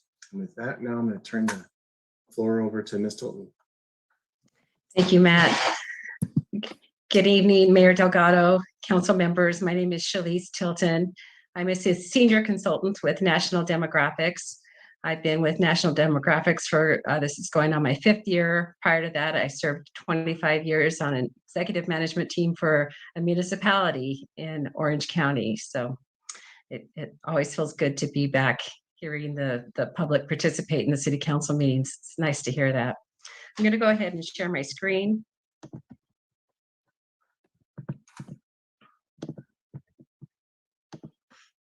I could just get a verbal okay that you can see. You should see the City of Marina logo. Yeah, everything looks great. Great. Good, thank you. This will be very similar to the presentation that you've already received, and that is by design. As you recall, the last time we went through the process, there are mandated public hearings. You are having 2 pre-map public hearings. Hopefully there have been new people come on board that didn't see the last presentation, so there'll be some similarities, and then we do have some new tools that are now available. Get going here. The redistricting process is guided by the Fair Maps Act, and that was new since the city created its districts. That became effective January of 2020. One of the requirements is this process for the public hearings. There needs to be 4 mandated hearings. You held your first July 6th. Today is your second. And then you'll have, after the maps are produced, you'll have a hearing on January 4th and then on February 15th. As you all know, the census has been delayed. We did get raw census data on August 12th. And then last night, just before midnight, we got the final California prisoner adjusted data. So what that means is after the federal census released the data, the state of California needed to zero all the populations of all the state and federal prisons, and they reassigned all those state prisoners to their last known. So we were up at midnight watching. We were hoping to receive it before midnight, but it came in just at midnight. And today, of course, we've been analyzing to see what format the database is released in. For the next ensuing weeks, we'll be sorting out all of that formatting so that we can make it a useful database for the city of Marina. And you'll have your final numbers then. That will be the final official census data that we'll be using as we go forward in this process. We'll be having public workshops November 19th and 20th. Excuse me. I have a 2-year-old granddaughter that gave me her cold. Excuse me. So we have those workshops, and those will be some hands-on opportunities to actually use the tools. So we're hoping we get a lot of public interest in that. If we have to do it virtually, we'll be able to also do that virtually. We've now mastered how to be able to demonstrate tools virtually, so that can either, I'm not sure if it's been decided if it's in person or virtually, we'll be able to handle either way. And we'll be able to get people started working on the tools and actually drawing their own maps and submitting them for consideration. And then we're looking for our final map adoption on March 1st. The deadline to adopt is April 17th. There are federal and state laws that guide the process. The federal laws are equal population based on that official California state of prisoner adjusted data. So for each of the 4 districts, based on the preliminary numbers we have in, I don't have your prisoner adjusted numbers, but based on the raw data that we do have, it looks like each district will have roughly about 5,600 people in each of the 4 districts. We also must follow the Federal Voting Rights Act, meaning that we can't draw districts in a manner that would dilute the voting strength of your protected class groups, and no racial gerrymandering. We can't draw districts solely based on race, or race cannot be the only factor or the only predominant factor. We need to consider other factors when we are drawing boundaries. The center column is the Fair Maps Act. That can be found in the Elections Code. The Fair Maps Act now prioritizes the criteria and mandates the criteria that's used when we are drawing the boundaries. And the first is geographically contiguous. That's pretty straightforward. Each district should have one solid single boundary. Second, undivided neighborhoods and communities of interest. This is if there are geographically concentrated areas of particular socioeconomic group that would benefit from being in a single district, then we need to be mindful of that and don't divide those neighborhoods or those communities. Third, easily identifiable boundaries. That often they're talking about streets, railways, waterways, anything that you could easily describe your boundaries. Compactness, we're not necessarily talking about shape or size, but what we are talking about is you cannot bypass one group of people to get to a more distant group of people. And then we cannot draw districts to favor a political party.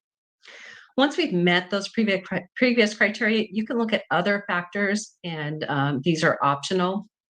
One of the big ones that we often consider is minimizing the voters that are shifted from a 2022 election cycle to a 2024 election cycle.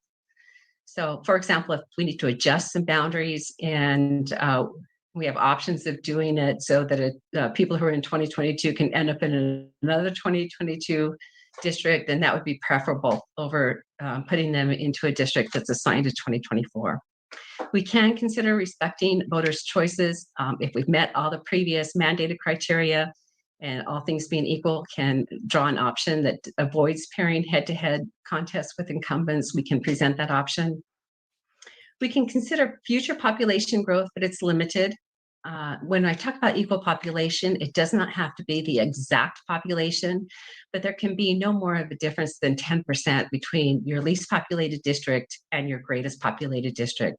So roughly 560 people difference. So it's not, a lot where you can maybe underpopulated district where there's going to be growth, but only within a couple hundred people. Often a consideration is preserving the existing core of the districts. That's completely optional. You can have a completely brand new map. And of course, then the equal population, the Federal Voting Rights Act, and the racial gerrymandering, and those usually aren't over in the traditional column. Those are left over in the federal. It's just a repeat there. Purpose of these last hearing and this hearing is we want to hear what are your neighborhoods, and not only what are your neighborhoods, if you can describe them, because ultimately we need to be able to reflect them in a map. So let us know what the boundary, anything that identifies the actual physical boundaries. Street names are great if you can tell us what the boundaries of your neighborhoods are.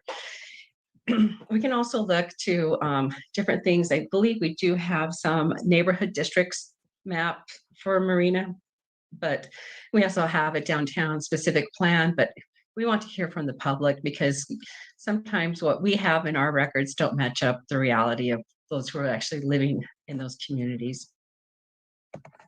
Beyond neighborhoods, there are other things that bring a community together, such as sometimes there are shared concerns, shared issues, social or economic issues. Sometimes there's safety issues, water, flooding issues, fire issues.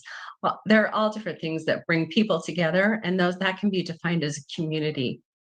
So we want to hear what those are as well. It's basically tell about your city, tell your story of your community.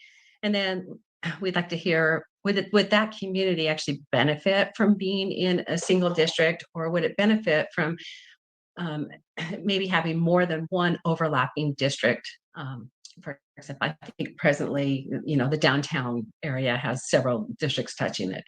That's an example. But again, when you're looking at this, we want to make sure that we respect communities of interest if they benefit from being in a single district for their fair and effective representation. This is an example of the general plan land use map. And so sometimes this is helpful for us in drawing the maps. We also have added to the website a survey, community survey, and encouraging those who are interested in this process to visit www.mapmarina.org. And you can see there's a tab called Community Survey. And please take some time, fill it out. There's just some very simple questions, but it helps us to know what the communities are. And when we receive those, we actually map those out on a map, so that when if NDC, if we don't get enough public maps, what will happen is NDC will produce some maps to consider. Or if we don't get maps that round out what we've heard from the public or heard from the council, we will draw some maps to round out the options, and we will refer to these communities that have been submitted in these worksheets. We have different tools for different purposes, and to meet the different levels of technical interest. We have an interactive review map that's actually not a map drawing tool, but you'll be able to review maps once they're drawn. We have other information that's on this interactive review map, and it is now live. So if you go to mapmarina.org, go to the interactive review map, it works very much like Google Maps. And so you can go look at that interactive review map. You can see the existing districts. If that's an interest in you in having that as a starting place. You can also, I'm just looking to see, we have the coastal zone, central Marina. We have some various maps you can overlay and kind of look, see, we have the neighborhood districts on there. We also have, for those who aren't comfortable with the computer, we have a paper public participation kit that's available. It's live now on the website. And you can just simply take a pen and just draw a solid line so we can see it around whatever you think the districts are. What's great about the paper kit, as you recall, it was used last time. It has the population counts so that you can just add up and get to that ideal 5,600 people per each of the 4 districts. And either take a picture on your cell phone, email it in, or bring it into City Hall, or however way you can get it to us. And then what we will do is we will produce that map. If you're familiar with Excel, there's a great tool. It's probably not worth using unless you know Excel, but if you don't want to do the math yourself, you can use this, another kit that has an Excel sheet associated with it that will do the math for you. So once you've assigned all your population units, you just enter them on the spreadsheet. It gives you other information such as the total population, of course, but it also gives the citizen voting age population, which is important when you're evaluating the maps as it refers to the strength of your protected class groups. District R is a new tool that if you haven't tried it yet, try it, you'll get addicted. It's really easy to use. It's a paintbrush tool, and the entire city is broken up into census blocks. Census blocks is the smallest unit that we use to calculate the population. So as you're drawing a district, it does the math for you, and it shows you how close you are to getting the ideal population for each of the districts that you draw. And then after the official data is released, and probably won't be until later December that we'll have the Caliper Maptitude Online Redistricting, hoping for it in November. But I know that there's a lot of, there are clients that have to have their maps drawn by December 15th. So those were bumped up to the front of the line. And so I know that Marina has been on the list and is on the list to get the Caliper, but it will be after that official data is ready. Each map that's submitted is professionally produced by NDC. This happens to be a map that was adopted last time. And again, you can adopt a completely different map. It does not need to be this same map at all. You can start from scratch. Any map that's submitted to us, whether you submit it on a cocktail napkin, or if you use one of our tools, the paper kit, or one of the online tools, we will take whatever you submit and we will produce it in this similar format to this. Even those maps that are incomplete or perhaps not population balanced, we'll still produce them because they tell a story. They tell what they convey, what the public was interested in, or what their concerns were when they drew the map. And that'll be helpful for the council when they're evaluating the maps. We will identify if some of the maps are incomplete or are non-conforming, so that you know that if you wanted to adopt that map, there would need to be some changes to it. But we want all maps to be have equal footing, be analyzed equally, so they're assigned a number. We typically don't care who's produced it, the maps will speak for themselves. With each map will be a demographic summary. This happens to be a demographic summary from when the map was adopted, based on this was based on the 2010 census data. So as you can see, the total population back in 2010 that we had to use was 19,718, and we believe it's going to be closer to 22,400 this time. It won't be that exact number because it will be adjusted for those prisoner reassignments. The writing is small on the sheet. But you can see in the top column, there's each of the 4 districts, and then broken out below is various socioeconomic information about each of those districts, the proportions. So you see, when you see higher percentage, you see a higher proportion of a particular community in each of the districts. This is just a snapshot of that interactive review map that I mentioned, snapshot of the paper kit with the Excel spreadsheet, and then District R, which is the paintbrush tool. And then Caliper will be the more powerful line tool that'll be coming in several weeks after we get the official data all sorted and ready to go for City of Marina. And that concludes my presentation. I'm happy to answer any questions about the mapping tools. And again, we want to hear from the community on what the communities of interest are, what are your neighborhoods, what communities should be kept together.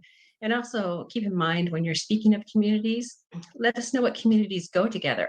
You know, if there's an adjacent community that is very different, has very different characters, very different characteristics, very different needs, and perhaps doesn't align with your community, then that's helpful for us as well. And with that, I am happy to answer any questions. Mr. Mayor, before we jump into all of that, if I could for one moment, just show the public, the people who are on our meeting and people who are watching from home, where they can find that community survey. So if they so wish this evening, they can fill it out while they're attending our meeting. So if you go to our website, you can go to thecityofmarina.org, or you can just type in www.mapmarina.org. This can take you to our mapping website. And if you go across the top of our menu bar here, you'll see community survey. If you click on it right there, you'll be able to take the survey right on our website, and it'll tabulate the results for us. So I just wanted to point that out really quickly, so anybody who wants to jump ahead can go ahead and do that. Matt, can you show us where the community survey is? I mean, you click there, but the survey didn't come up yet. Scroll down, yeah. Okay. Great. And then Matt, could you just click on that draw a map? That's where all the tools are located, under draw a map. It's where you can see with the English or the Spanish are in the blue color. So if you want an English public participation paper map, you click on English and so forth. District R. Anything in blue is a clickable link. Anybody's maps who are submitted, whether it's, I guess, definitely through the website, but if somebody even submits in a different way, it'll be reproduced and it'll be viewable on the site. These are maps that people have already started. Mm. So that's it. That's the District R site that you're seeing. Yeah. Mm-hmm. On that, when you're showing the two there to the left, the center and the left, they look like they're one district. Yeah, I think what happened there is someone started and they clicked save and they actually didn't start drawing districts. So we don't have control over when someone's using the tool and they submit it, what they've drawn. So, but the one on the right is has the four districts drawn. All right. And then on the website, we'll be listing, once the maps are produced, they'll be under that draft maps tab. All right. Thank you, Shalice. Thank you, Matt. Mm-hmm. Let's ask Lane Long for input, our city manager, and then we'll go to Councilwoman Lisa Berkeley.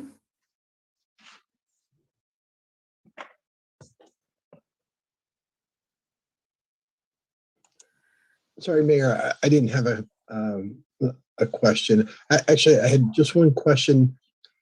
You talked about the population growth, and one of the issues of or priorities of the council is potentially to annex the part of CSUMB housing that would probably be over 1,000 population. How would that impact that population growth in the district realignment? Oh, that's a good question. So once the annexation happens, and the law changed, so I'm going to have to revisit because there's a trigger point, whether or not you redistrict then or you wait until the next census. So there's a cutoff point where the most adjacent district absorbs those annexed areas. And there's a cutoff point where you actually go through a redistricting process. So with 1,000, yeah, I can get that. I'll get that that code section to you. And I think for like just a general guidance, I think before we dig into the details, I believe it was if 25% of your population or more is the new annexation, you have an option in 4 years to redistrict. So it doesn't sound like we would hit that threshold. Yeah. Okay, let's go to Councilmember Berkeley. Thank you. So on page, hold on, actually on slide 3, you've got undivided neighborhoods and communities of interest. If we can put that slide back, and then you say in parentheses, socioeconomic geographic areas that should be kept together. Correct. And so I'm trying to get a little bit more clarity here, because currently the way that districts 2 and 3, while they're very weirdly shaped, part of the original reason for drawing them like that was because we wanted to try to integrate. We wanted to integrate Central and Southern Marina in order to address issues of socioeconomic diversity, I guess we could say, to try to keep that balance, where each district, that it's not, Southern Marina where they're $1 million houses versus Central Marina where they're not $1 million houses. And so how are socioeconomic differences addressed? Well, just as you said, is if you have areas that are adjacent and geographically concentrated enough that share similar characteristics, you can do just as you said, keep them in the same district. Okay, because some of our conversation evolved around whether or not socioeconomic criteria was factored into the boundaries of the district. So can you clarify if it does factor in or not? Are you talking if it does factor into the existing one or the future one? Future one. It absolutely does in the future one. So it's defined by the council. So you decide what is relevant to your community. And so that's why we're having these hearings, is for you to say, okay, we have these certain areas that share this particular characteristic, and we believe that's important character our community that should be kept together. Okay, that was my main question. I have others, but I'll let others go for now. Thank you. Mm-hmm. All right, thank you. Let's go to Councilmember Christina Medina Dirksen. Thank you very much. I really appreciate this presentation, putting it into perspective for me. I have 2 points to make.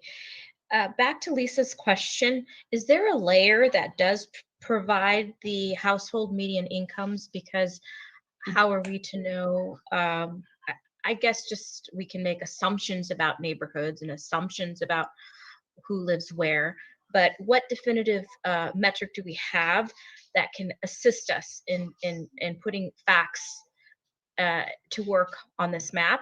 That's my first question. You want to answer that, and then my second one? Okay. Oh, I can show you. We can do, there's 2 things we can do. One, we can produce thematic maps for you that are color concentrated, showing you the areas that have, say, household incomes under 75K and household incomes over 75K. Basically, everything I showed you on that, so that demographic summary, we can create that into a thematic map that is color coded, showing you where those concentrated areas are. Now on District R, it's built in, and I can show you quickly how that works. You can highlight, as you said, that layer, and that layer will show you the more dense concentrated areas of various factors. I'm not, I'd have to bring District R up on my screen to see exactly which ones they are, but they are the typical ones. Sometimes it's language fluency or a different language spoken at home, household income. Typical ones I'm trying to think of are maybe children at home. I don't know that we have education on District R, but we can certainly create that density map for you. And right now, because we're waiting for the official data to come out, we can do those density maps. Well, actually, we could do density maps beginning now, because that uses the American Community Survey. And Okay, that there data will is be available. there'll be functions as far as layers go. I lied. I have one more question because you just brought something up. How enhanced are the options and the tools on this map versus the last time we did this? For those in the public watching, there's a historical aspect. We had to pass a map or get a map within 90 days. And this organization did it or provided the mapping tools. I did it, but with color crayons. I would like to know how much more enhanced tools do we have this time around at our disposal? The paper, did you want me to answer that, Madam? I did. I was just gonna, in case you weren't familiar, we only used the paper mapping last time. If that helps. And the paper maps will be the same. It'd be very similar, and we found them to be very successful in many of our jurisdictions because it's just easier for people to use. But additionally, the District R, you're going to love using District R. And Caliper, District R is great because, just as you said, it has those additional layers you can highlight. So you can see where those different areas are. You can also overlay the existing districts if you're interested in starting that, or just get rid of those altogether and just start fresh. So a District R is just, it's just a super easy tool to use. Caliper is even more powerful, and that's going to give you greater detail and greater breakdown after you've drawn your districts as far as all of those different socioeconomic categories. It's a little bit more complicated, a little bit more difficult to use, but once people know how to use it, you'll find they'll submit 2 or 3 maps, or at least they'll draw and wait and probably submit their 2 favorite. We're hoping they draw many and submit only their 2 favorite, because if they can't decide what their 2 favorite are, to get the council members to decide what their favorites are, we'd rather, they draw several, pick their top 2 and submit them. I love this because it has, thank you very much for these layers in the District R and the Caliper. I was kind of playing around with it. I can see classes, U.S. history, college classes. I've already reached out to a college professor that they could probably integrate it as a project. That's a comment, not a question. The last question has to do with the columns that you had there. I guess that's page 3. If we can go back to that really quick. And my question is this. So what is mandated by state law? I can see column 1, not page 3. Is it page 3? I can see, yes, the federal law is there. The California law is there. And then we have other traditional redistricting principles. Now, these are more subjective. Are they? Please put these in perspective, because in my mind, I'm going to number 1 and I'm going to number 2, as that's what I'm directed to. Tell me what the word traditional means. Is it more a subjective element to this? And should those be weighed the most? If you're going to weigh them, you're going to tell me those. Just tell me, is column 3 the afterthought? Please put these in perspective for us, because that, to me, is the guiding light. Sure. Thank you. Column 3 is what you'll see, what you've seen in California, what you'll see throughout the United States is just traditional things that are considered when maps free and dry. And as you'll see throughout the country, also most all of those factors in column 2. In fact, column 2 used to be just a traditional, column 2 used to be just a recommended. It was just a traditional principle. column two until the state of California made those mandated. So you're absolutely right. Columns 1 and 2 take priority over column 3. Column 3 is optional. And could you, the Equal Population, the Federal Voting Rights Act, and the no racial gerrymandering, those seem like, those are usually not in that column 3 category.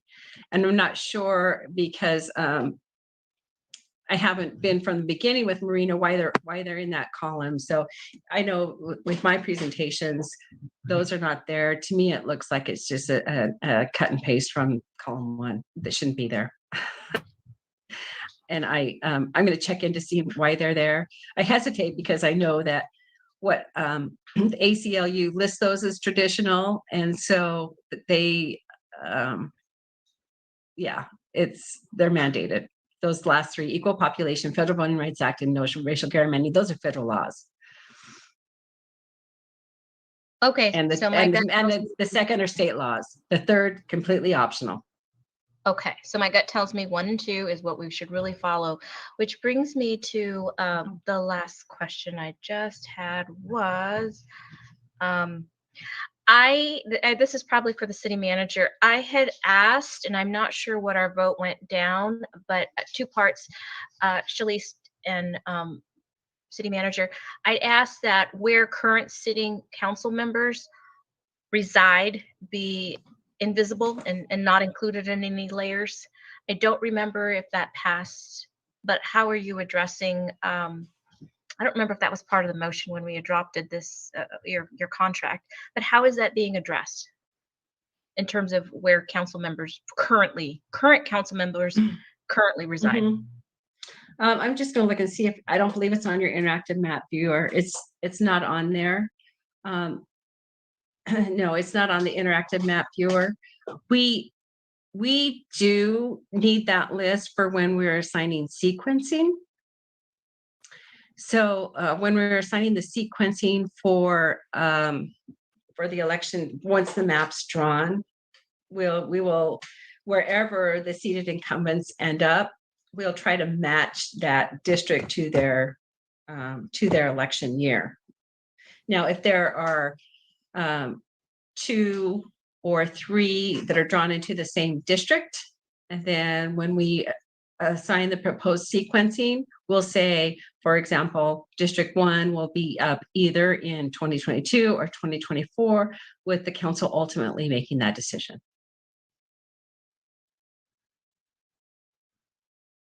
I can tell you that, yeah, many cities end up putting the council's census blocks on the maps because the public will want to know. They'll want to know if maps are favoring where council members live or if they're not favoring where council members live.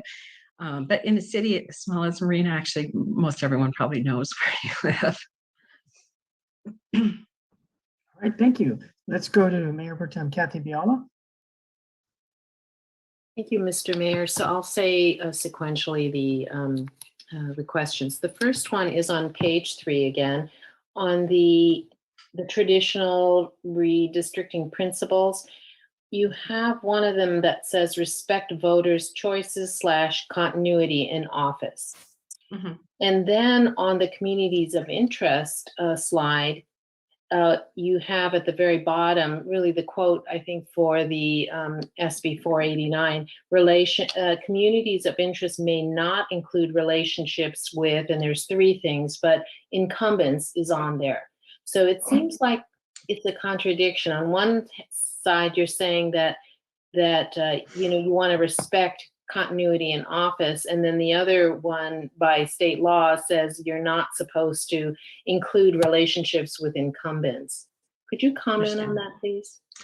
Yes. So, for example, when you're drawing a particular community and say a particular community, the only thing that brings them together is that they really like Mayor Pro Tem. Is it Biala? Biala. Biala. Yeah. Biala. So, and that's the only thing that that brings them together. is that they all like you because, say, you walk around their neighborhood every morning and they just all like you, and that's the only thing they have in common. That cannot be considered a community of interest. Same with incumbents, you know, if they, or same with, I'm sorry, candidates or political parties. So if one area of your city is particular, the Democratic, and that's the only thing that brings them together, that cannot be considered a community of interest.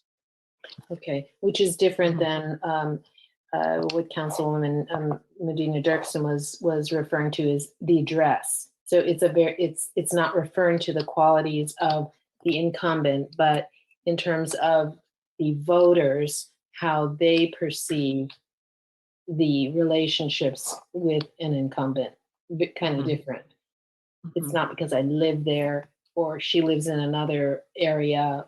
We don't draw maps based on that. Right. Okay. And when we say that we're trying to respect continuity in office, are you referring to the sequencing in that one? There's a couple things when you're talking about continuity in office. One, I always say we want the voters to decide who has earned re-election and not a demographer's pen. So if I were to draw a map and put all 4 council members in the same district, what I'm telling the voters is it doesn't matter if you think all 4 are doing a great job and the voters want to re-elect all 4. Now, because the map's drawn, you can only choose one. So that has to do with that. The other thing with continuity of office is I often remind, and it's not often known to the public in general, but each of you council members serve on larger committees, regional committees, sometimes state committees, sometimes League of California Cities, transportation, other district, sometimes fire districts, sanitation districts that you serve on. And oftentimes it takes years and years and years to get to a position of leadership on those committees. And so if you're constantly redrawing lines where, you know, you lose that continuity of office just because the way the lines are drawn, and not for any other reason, not because, you know, the voters didn't choose you or anything else. You do lose that continuity of office. I see. Okay. Okay, and the next question is, can council members develop some of these maps? Can we put forth some of the maps, a draft map? Because it seemed to me last time that it was kind of frowned upon, if I recall. That's typically, we would rather have you react to maps that are submitted. I can tell you drawing a map takes hours and hours. It takes a lot of investment. And once you've drawn a map, you'll be very invested in that map. And it's difficult sometimes to have an objective view at all the other maps. So that's why we encourage you to respond to maps as opposed to submit maps. But it's not mandated restriction. Okay. And that leads me to the next one. We had maybe 2 other maps that were kind of in the running for competing with the one that was voted on. If those old maps could be vetted according to the current criteria, can we resurrect them and relook at them? Because as you said, it takes so long for these things to be developed. In fact, I just have that in the city of Richmond. A member of the public came to one of the workshops and said, I want to draw a map, but it's going to be exactly like map 102 and map 105 that was submitted. Can I just tell you that? And my response to that is, we can absolutely take your old maps, but they may not be population balanced. And so, but if the directive from this council is, we like these 2 maps, can you take those and see what you can do to population balance that? That's definitely a directive. And as you said, if you believe those maps meet the now mandated criteria, and I will say, last time you did see all that same criteria listed, and that it was considered. So it's not like this is new criteria. It's just that it wasn't mandated last time, but definitely you did consider it when you're going through the process. So it's very possible that you have existing maps that may meet all the criteria.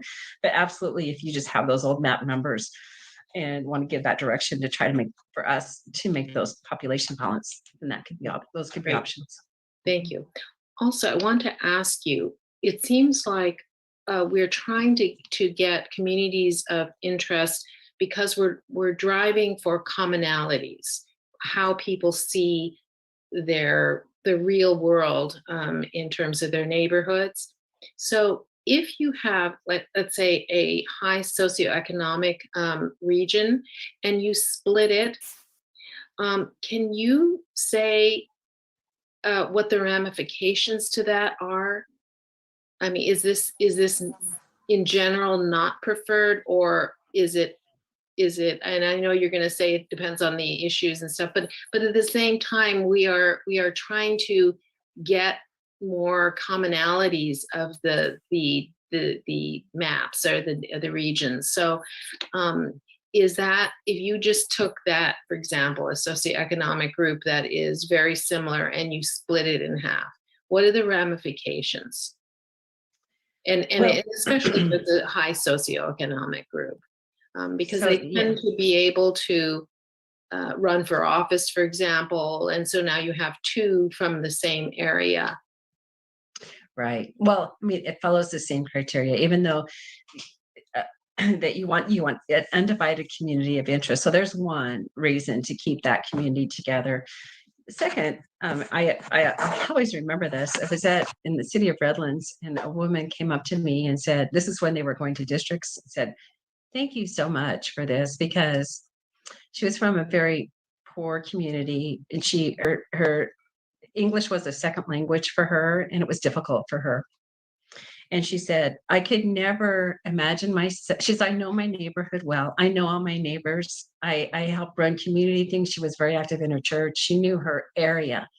But she said, I could never run for council because I could never see myself walking up to the door of one of those mansions and knocking on it. She says they probably wouldn't even answer the door. Mm. And this gives me an opportunity to run. Mm. And so I thought, oh, okay. That to me, I was like, okay, that makes a lot of sense. Yeah, that's a very cogent example. And one last question, since we're going to be ultimately getting maps decided by April, I think you said? Yes. Okay, now, when we're shooting for March for you, but yes. Oh, okay. Because when I ran last year, basically the candidates are even declaring in January. So this is already after. I mean, it's really going to complicate things, because how can you even announce your candidacy when you really don't know, whether, you're going to be in the district that you think you're going to be in? That's a good question. That crossed my mind. I know now when you file your Form 501, you have signed your district to it. And so, and I will find out this answer for you, but I think what you do, if you want to start before the map's decided, you would declare your candidacy with the existing district that you're in. And then if your district number changed, then you would file a new Form 501. Okay. Yeah. Because people now they're starting well in advance of April. Yes. So I'm going to double check that information, but I do believe your candidacy statement has to have your district number on it.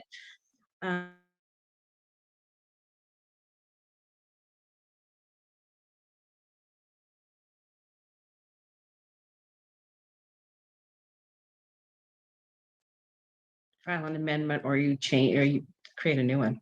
And hopefully you haven't started knocking on doors and find out half of the people you knocked on, you don't really, they can't really vote for you. But anyway, thank you. I appreciate that. Right. Thank you, Mr. Thank you Mason. both. Can you put up the map that we have now, Shalice, please? And thank you for being with us tonight. So that is actually in your slide set. All right, Matt, if you could put that map up you showed us earlier. Yeah, it's on slide 9. All right. There was a map last time around that looked pretty good. It looked like a square, more or less divided into 4 quadrants. That's my memory. It could be wrong, but that's my memory. And that map was said to be fairly consistent between police patrol sectors, and also it was said to be fairly consistent with the boundaries of elementary school learning communities. Oh, okay. And I thought that those two criteria were pretty good, pretty neutral, apolitical, but made some sense. If that's how we divided them up in those regards, maybe they would work. And I think that they were compliant, I believe, with population 2 also. So do you think that police beat sectors and elementary school learning communities are worthy of considering? I've seen it used in other communities. It's not always, but I've seen it used. My next question is, if you look at District 3 now, which is to the left, the right of the map, the easternmost district, it includes, you wouldn't know this by looking at the map, but it includes some, what we would call lower socioeconomic community with some of our highest. So it includes some of our lowest and some of our highest. Okay. And that brings up my question. Is it more that we're trying to bring disparate communities together in the same district, or is it more that we're trying to make districts homogenous? You're trying to yeah, that's also a good question, because it doesn't make your communities more diverse. You want less diversity actually in your communities if you were in an ideal situation. So you would have like-minded socioeconomics, a lower income would be mostly in one and a higher in another. That's typically, or for example, so does it get to your woman's example where she said, I live in a lower socioeconomic, I couldn't imagine knocking on some of the doors if they were in my same district that are that are mansions or $1-million homes.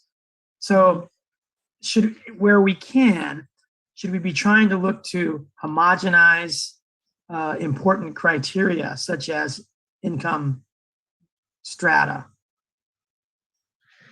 That's definitely what we want to hear from you. So if that's important to this council, that would be definitely a priority. Well, I'm asking you sort of industry standard. Is that a typical criterion to try to keep high economic in one district and low economic in another, so that you don't mix them and give the advantage perhaps to those that have more resources in the same district over those that have less resources in the same district? That's a fairly common one. So it's kind of industry standard. It's a fairly common one. So it has a lot of precedent to try to homogenize economic strata where it makes sense with other criteria. Yes, and then some other things like maybe types of housing, renters versus homeowners, multifamily homes versus single family homes, language looking at home. Yeah. That's my next question. If you look at the current number 1 and number 2, the southeasternmost portion of number 1, district number 1, it's like a block. It looks like a block. And in real life, there's a lot of renters in that. And then if you look at that little tumor projection of district number 2 to the northwest, that also has a lot of renters in it. And if you were to combine those two small areas, you'd have a real solid renters district, a portion of a district. Now, that's too small to be a district, but if it was in the same district. But the way it's drawn now, you sort of divide so that one half of that renters district is subsumed in a mostly single family area, and the other half is subsumed in a mostly single family area, so that the effect is that we're dividing a dense renters area into 2 different districts. And so I guess what you're saying, and I'm asking you, is that something to look at? Like, if we have a solid apartment area, should we consider that in trying to keep it together rather than not considering it and letting it be split? Yeah, I mean, that's all of this is everything you've named is very typical categories that are looked at. So it's up to you to decide if that's important. I mean, my daughter just came from New Jersey. Everyone rents, right? So yeah, I think we're 60-40. Yeah. A lot of the renters have single family homes and a lot of the renters have apartments. Mhm. And there seems to be an economic difference there because there's a lot more to rent a home than an apartment. Yeah. So housing types is very common.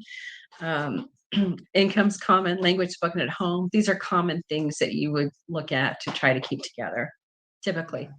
All right. My last question This is actually very good feedback. This is the type of feedback that we want to hear. So if these are things that you want us to consider, I'm taking notes now, and this is very good feedback as far as communities of interest. Okay.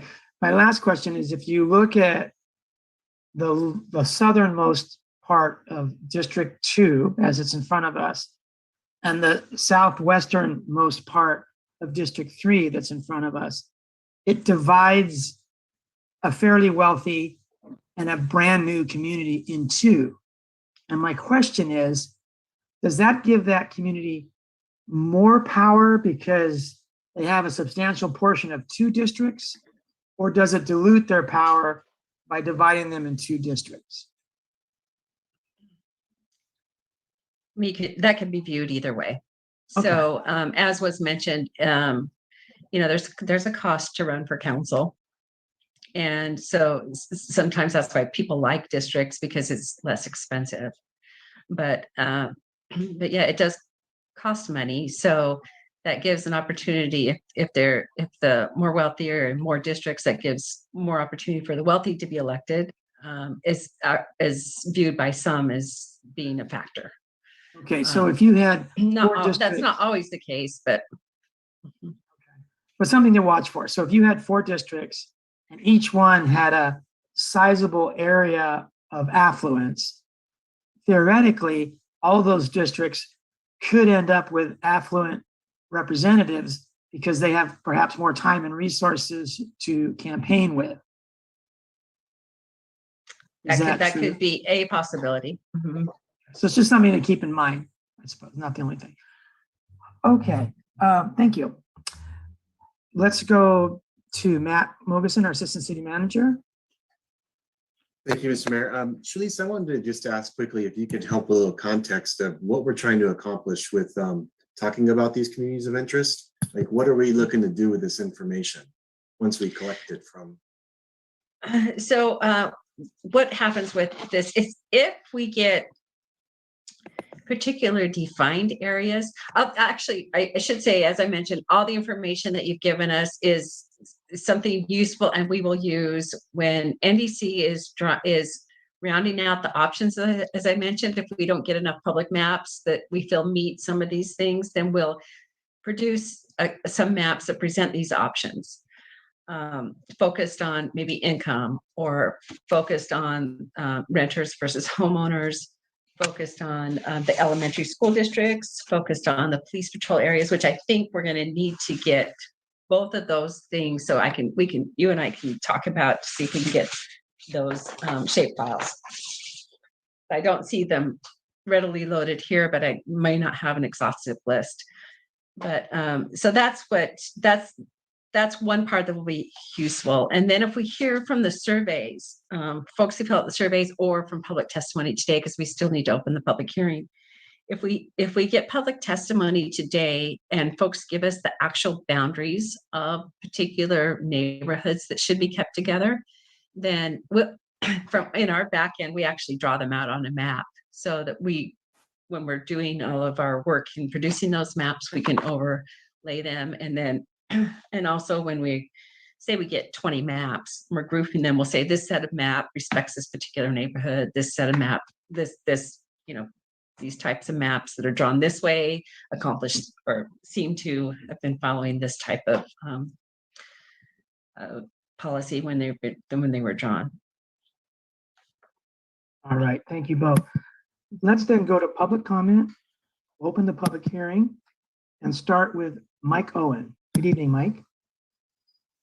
Yay. After I got home from walking around for 2 hours at phase 4 of Sea Haven, that's already been pretty much well graded to make room for hundreds of homes. And I looked at the agenda for tonight and saw that redistricting was on it.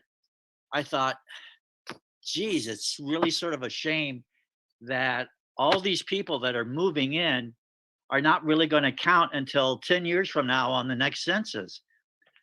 So I was really, in column 3, mentioned about considering future growth and that it was possible to allow those calculations up to 10% of the standard 5,600 per district. So when the city manager mentioned possibly another 1,000 from CSUMB, my big question is, I think that would be almost the equivalent amount that's going to come into the new housing in Sea Haven and Dunes. And so my question is, does anybody have a figure for that? My next question is that when you're using, I think it was mentioned, District 4 and CPR or some vehicles to draw these maps, and you have all these elements to consider, are some of the elements the future growth, like 1,000 from CSUMB and the build out from Dunes and Sea Haven? So, I mean, to me, it's a no-brainer that when you do these districts, you would be lowballing Sea Haven and Dunes, taking 10% out, because that's going to be filled in easily and above that, and then highballing Central Marina, and the other areas as far as 10% above 560. So I just hope Council Member Christina Medina does not, or maybe will reconsider considering at least that one element in column 3, which is future growth, which is like, really, you look at it, it's like the big elephant in the room that, I mean, nobody should really pretend it's not there. Thank you. Thank you, Mike. And we'll get to that question you asked as soon as the public hearing is over. Now, Tammy Young. Go ahead, Tammy, and welcome.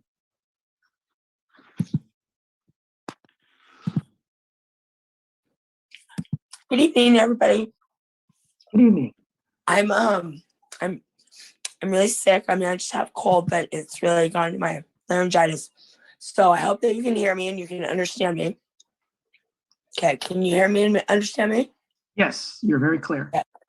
So I was just reading about what you said, Mr. Mayor, about the redistricting and keeping renters with renters and homeowners with homeowners. And I wasn't sure if that is if that would be more hurtful or more a positive thing, because I understand the redistricting as far as like we have the same shared renters rights kind of thing. But then I need the power of the people who are heard, even though we have the same voice, people who are heard over there in Sea Haven. So I just want to throw that out there, and I don't know a lot. I was just reading about it, seeing where we're at with that. But that's what I wanted to say. Oh, shoot. Thank you, Tammy. I hope that you recover soon. Okay, Paula Pillow. Hello, good evening. Good evening. Following up on what Tammy just said, and also Mike, I have a question that for the demographer is in this mapping tool that we have. Is there a layer for renters in there? Because as the suggestion that you had, Mr. Mayor, about the police beats and the school districts, to me, they have an entirely different criteria that they're looking at when they draw their own maps. And so, I don't think that's really an appropriate use. I understand that it might be easy because it's already been drawn. But, and as far as your comments, and you're pointing out, that there are certain areas throughout Marina, even including District 2 in the Dunes, because they have 103 apartments up there, lower income apartments, that have properties that are rentals, it doesn't necessarily equate to the number of people that are being represented there. So I would like to know if there's a layer for that. I have a couple of other questions. One of them is on the community survey. People are only going to be filling those in one time, and they can still send in other comments after that. And I want to know if that's correct. The third thing that I have also has to do with the future population growth. We've already had some of that. We already have more people have moved into the dunes, into Sea Haven, than are represented in this census. So I want to know how that can factor in this additional growth that we've already had. And does it also impact the possibility that we might be able to redistrict with the annexation of CSUMB? Can we add those numbers in to meet whatever is the state requirement? And Matt, you mentioned something on that, so maybe you have that information. The other thing is can people use the mapping tool online at the mapmarina.org and just play around with it and not save it? It won't get posted up there. And they can just use that tool for that purpose. So that's another question. And then the last question is the one that is most difficult probably to answer, maybe not, maybe the city attorney. We had this issue the last time when we district, there were people who were not up for election in the subsequent election who still had term left. So how would they be addressed? Is that what the issue is about sequencing? And those are my questions for now. Thank you. Paula, did you talk? I didn't hear about the term limits. I didn't understand your last question. The question, Bruce, has to do with, we had this problem the last time. We were concerned about, we were creating districts, and we had to be mindful of the fact that we had seated council members whose term would extend beyond the new district lines that are drawn. So I understand that is, we don't have to consider that, but I don't know how that still factors in, because if someone's duly elected, such as Mayor Pro Tem Biala or Council Member Medina Dirksen, if new maps are drawn and they're not in that district, is that something that is part of the sequencing process for which district gets an election next? And how does that work? That's what my question is. Does that make sense? Do you understand that? I would say, do current elected officials' terms to explain in the city attorney? I'm sorry. Okay, so I think your question is, do current terms of elected officials affect the sequencing? How? How does it affect them? Do they remain seated? And does that mean that whatever district they are in now, in this new district, does not go up on the ballot on this next election? Okay, thank you. I think the answer will be it affects sequencing very much. You can't kick someone out of office until, but we'll get the right answer from the experts. Okay, thank you. Thanks, Bruce. Thank you very much, Paul. You bet. All right, anyone else that wishing to speak on this subject? We'll give you a couple moments to decide, to raise your hand.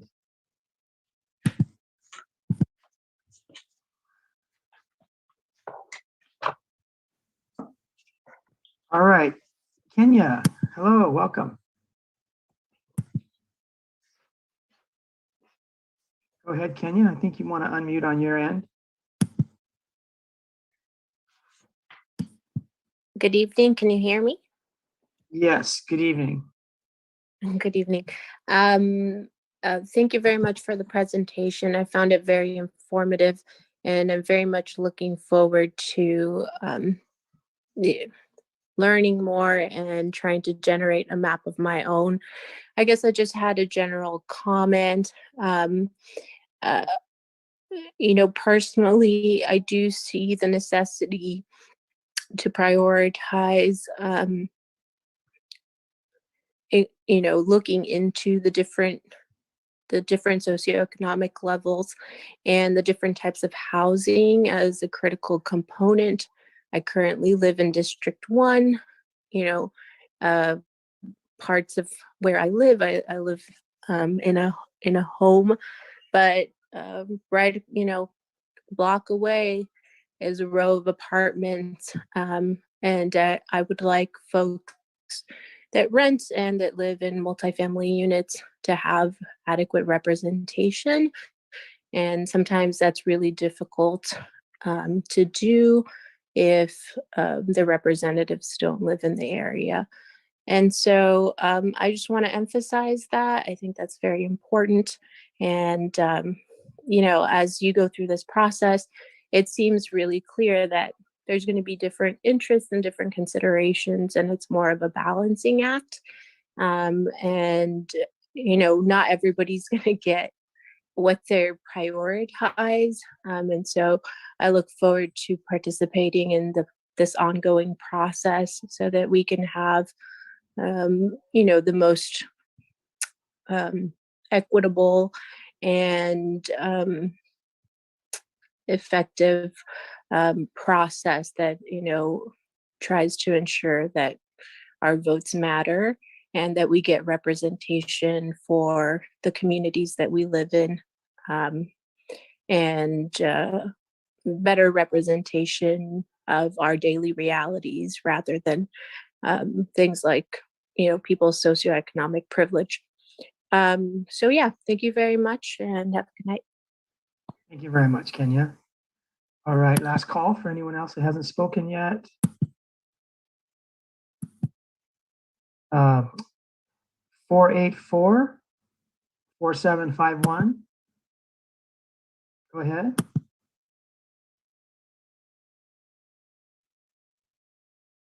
And I'm just going to guess 484 that there's some kind of technical difficulty on your end. But we will come back to you. Let's at this time go to Brad. Welcome back, Brad, tonight. Thanks for staying with us.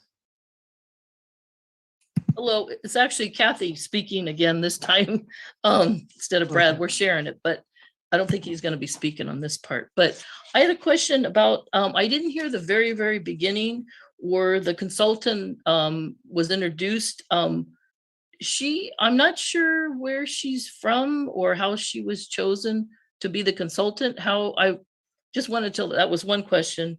What organization is she from, et cetera.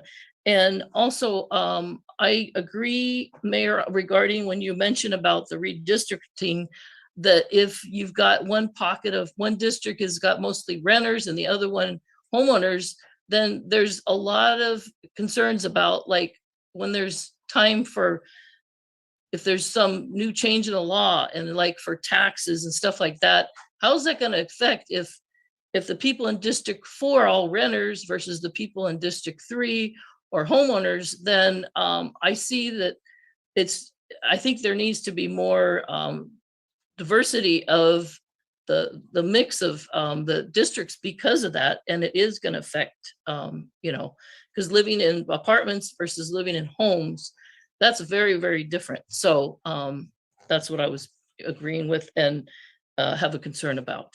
So that's it. Thank you very much for voicing your thoughts. Yes. Sure. All right. We'll give 484-4751 one more moment to try to unmute. I would promote you to panelist, but it's not enabling me to do that. So we just have to rely on you to unmute yourself if you're at telephone number 484-4751. But if you're not able to speak to us tonight, please email us or phone us or let us know what your comments were going to be, and we'll try to pass them on to the consultant. But at this time, we'll close the public hearing to answer the questions that have come up. Mike asked if we have access to the numbers of faculty and students that would be annexed if the potential annexation of East Campus happens, the East Campus of the CSU Monterey Bay. And likewise, the number of new home residents, families in homes that are being under construction. Can we anticipate or get some figures that estimate those and consider them in our deliberations? Will we have those two figures? If you like, I could start with a response and then Matt could possibly add. I can tell you the law requires that we use the official California statewide database, official census data, period. So we have to use those figures when we do the equal population. So if we know there's housing that went in after the census count, we cannot adjust those figures because state law says these are the numbers you must use. However, as I mentioned, you can, as the speaker mentioned, slightly underpopulate some of those districts. Now, I want it to be very clear that the total difference between the least populated and the greatest populated, that total difference can be no greater than 10% from the ideal. If our estimates are true, that's only 560 people. So you can't just add 560 to one or underpopulate one of them by 560, because then your other 3 districts would have to be perfectly population balanced, which is near impossible.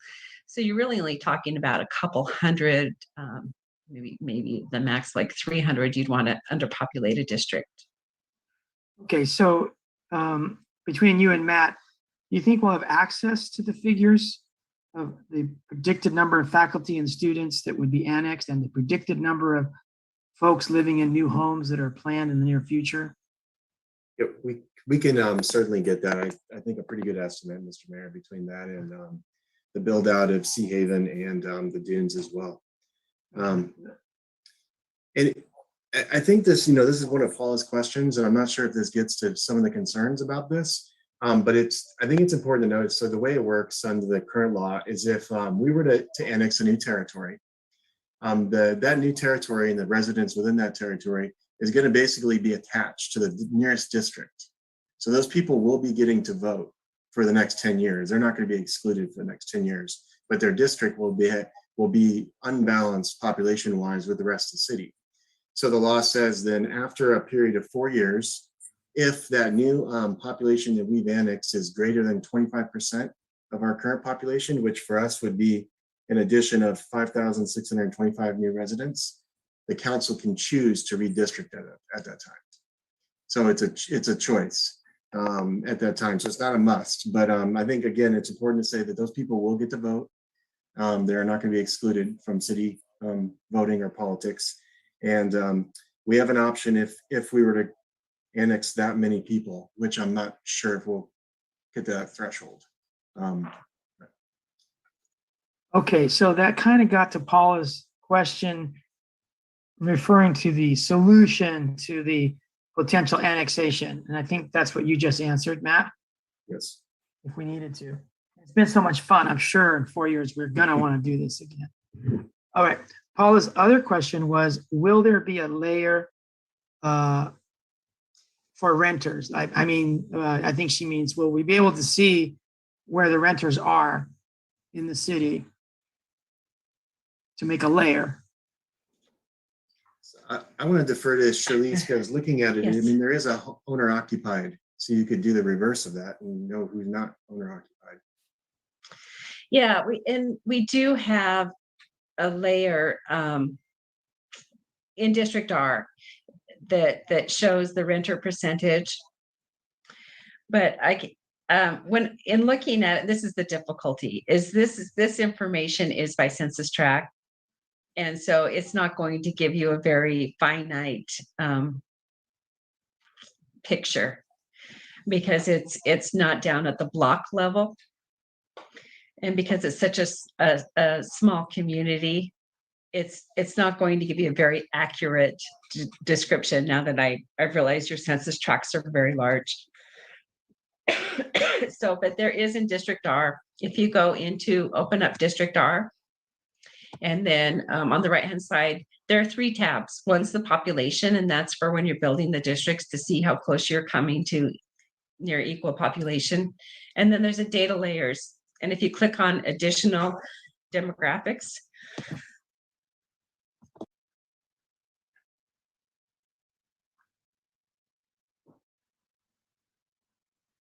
variable, there's a menu. It will show you all the options. Okay, you gave more answer than you needed to, so I hope you conserve your voice. Mr. Mayor? Yes. I'm sorry, I just want to clarify. I think Paula's question was more whether or not the CSUMB population would be combined with the other population growth so that it could allow for new redistricting, or whether or not it would be just based on the population of CSUMB. So like, where does CSUMB fall into this? It would be just for the annexed area. So new developments that are already in the incorporated area don't count towards Okay. that rule of being able to redistrict. All right. Go ahead, Lane. So I think to answer that is, if we did the annexation, obviously it would be after the redistricting. And so it would just be next to it.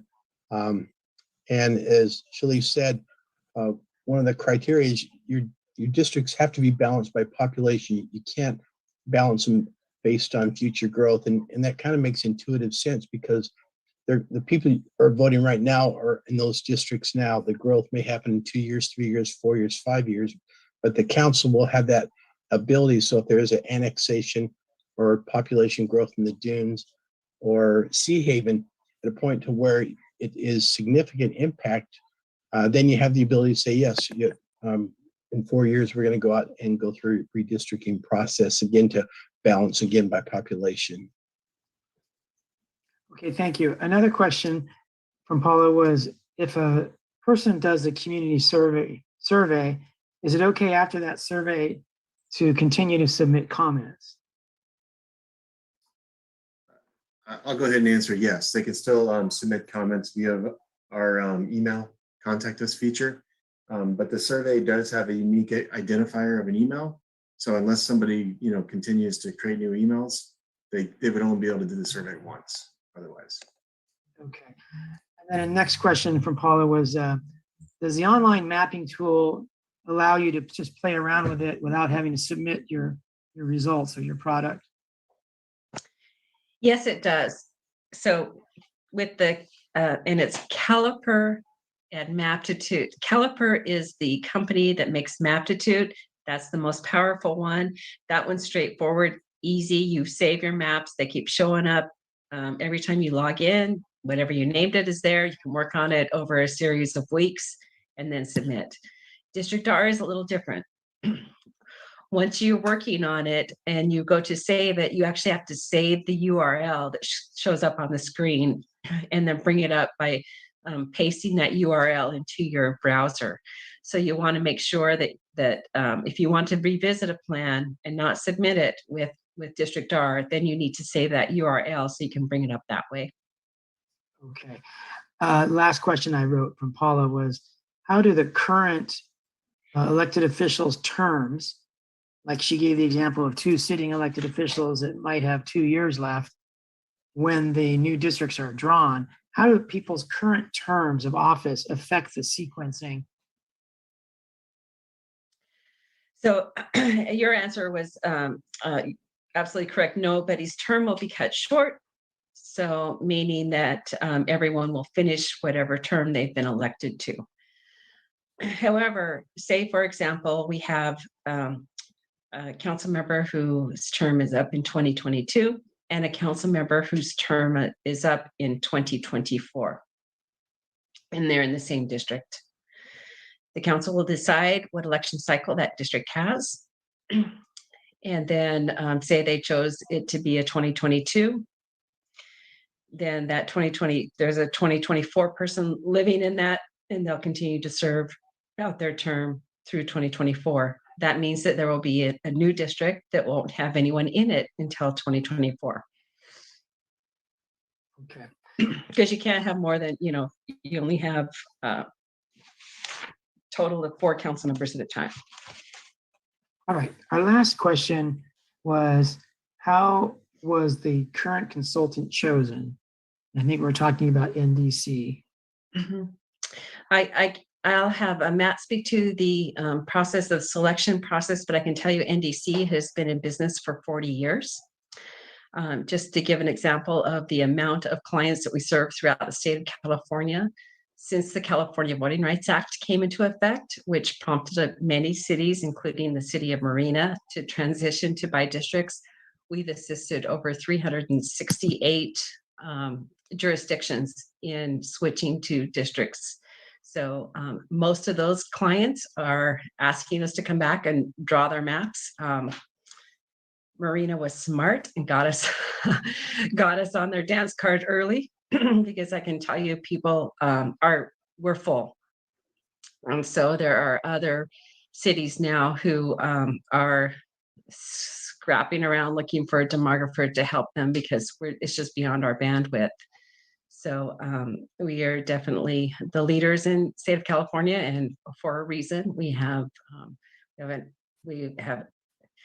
the best demographers in the state working for us. All right. Thank you. Matt, would you like to speak to the process? Shalice did a pretty good job.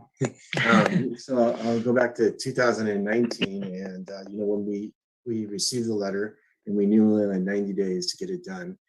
The city attorney and I had contacted some different cities who had been through the same process, and through that process of talking to other cities and find out their experience, NDC was one of the ones that always came to the top as a good corporation to consider using. So we talked to them, and we felt that they were a good firm that could help us through at that point. So that's how we ended within 2019. And beginning this process, knowing that every city and county and school district that is in districts is going through this right now, we did try to start this early, in communicating again with the demographers. And we also knew that if we stayed with NDC, we would have a cost savings because they already know us, they have the data, and they could kind of hit the ground running a little bit more. So that was why we had suggested in our first time, I guess in April, when we brought the contracts forward, that the council again go with NDC. Okay. All right. I have a question for Tina Nieto, our police chief. Tina, I thought that police beats were something to be good to consider. And Paula brought up a good point that maybe they're not a good thing to consider. So my question is, can you tell us, Chief, how the police beat sectors are drawn up and how many we have? The police beats were drawn up when the police department was put together. Usually when you do a police staffing analysis, you also look at your police beats. So the last one was over 10 years ago. How they're normally drawn up is usually by call load and the number of streets that they cover. So you're looking at response times when you're looking at your beats and deciding how many beats there are. Currently, we have 4 beats, but we don't staff all 4 beats because we run minimum staffing in the city. And they don't necessarily correspond to voting trends. Usually, your police beats want to correspond more with your fire beats and sometimes with your school beats. So the person that we've hired probably could explain that more, but it doesn't necessarily correspond with the police beats. You just deal with as many council people as you deal with. So, and since we're a smaller city, I deal with all 5 council people. In bigger cities, it makes a little more sense because in bigger cities such as Los Angeles, when you're dealing with 20-something council people, for somebody running an area, it's a lot easier to deal with 2 or 3 of those folks than trying to deal with a council of 20 plus people as a police chief. So that's the relationship, sir. Thank you. Any questions by council before we wrap this up? All right, so let's see what kind of action, if any, we need to take. I think we've taken testimony and don't even need to provide any staff direction, though I know our consultant Shalice has taken notes. Councilmember Berkeley?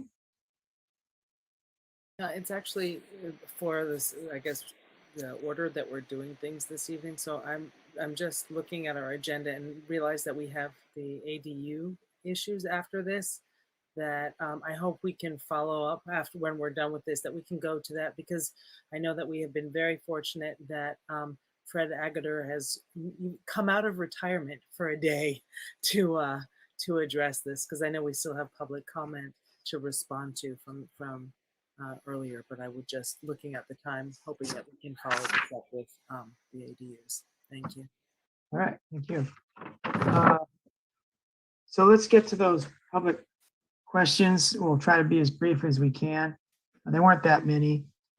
So we're going back now to public comment, and then we'll move into the second public hearing about ADUs, accessory dwelling units. So thank you, Shalice.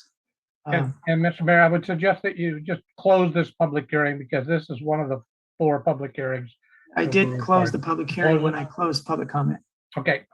So public hearing is closed. Good. I think it was Crystal that asked why move forward with missing proposal sections. So she pointed out a couple of things she thought was missing from a RFP proposal, such as paying utilities was not part of it, although the RFP said it should be part of it. We spoke to this a little bit last time, Lane. So you or Brian, if you could be brief, and why do we move forward with a proposal that may not have included utilities when the RFP said it should include utilities? Go ahead, Brian. So, Mr. Mayor, members of the council, it was a request for proposals. It was not a bid. You know, if we really want to get down to crossing the T's and dotting the I's, there were deficiencies with all proposals, but we were looking at the rating and recommending somebody to come forward with negotiations. So yeah, it was a step in the process, but it's not the end of the process. Okay, thank you. Brian asked for the status on recruitment for the Community Development Department Director. We have a Bob Murray Associates is already working on that. They have flyers. They're already putting out ads, and so that is moving forward. Okay. Brad asked about a rumor with Trader Joe's coming to Marina, and I just say it is a popular rumor, so believe it when you see it. But it's a personal, you know, it's kind of a real estate business deal between private entities, and so it's not general that we know publicly what's going on with those letters of interest and other prospective tenants come and go. And if they were to tell us when everyone came and went, it would just not be in anyone's best interest, I don't think.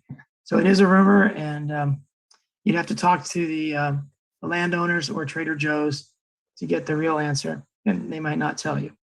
SB 9, somebody wanted to know how, Brad wanted to know how SB 9, which is the splitting of single family housing into duplexes, it makes single family housing less, it makes it ministerial to change it. But anyway, with 2 or less units. So how is the city really going to be affected by that? So Fred, you want to? Yeah, Mayor, Nick McElroy's already started to research that and look how it affects the ordinances. And so he'll be bringing that forward. I mean, it's similar to the ADU ordinance went into law January 1st, and I think that the council acted on it in October of 2020. So again, it'll be looked at. It'll take several months to do though.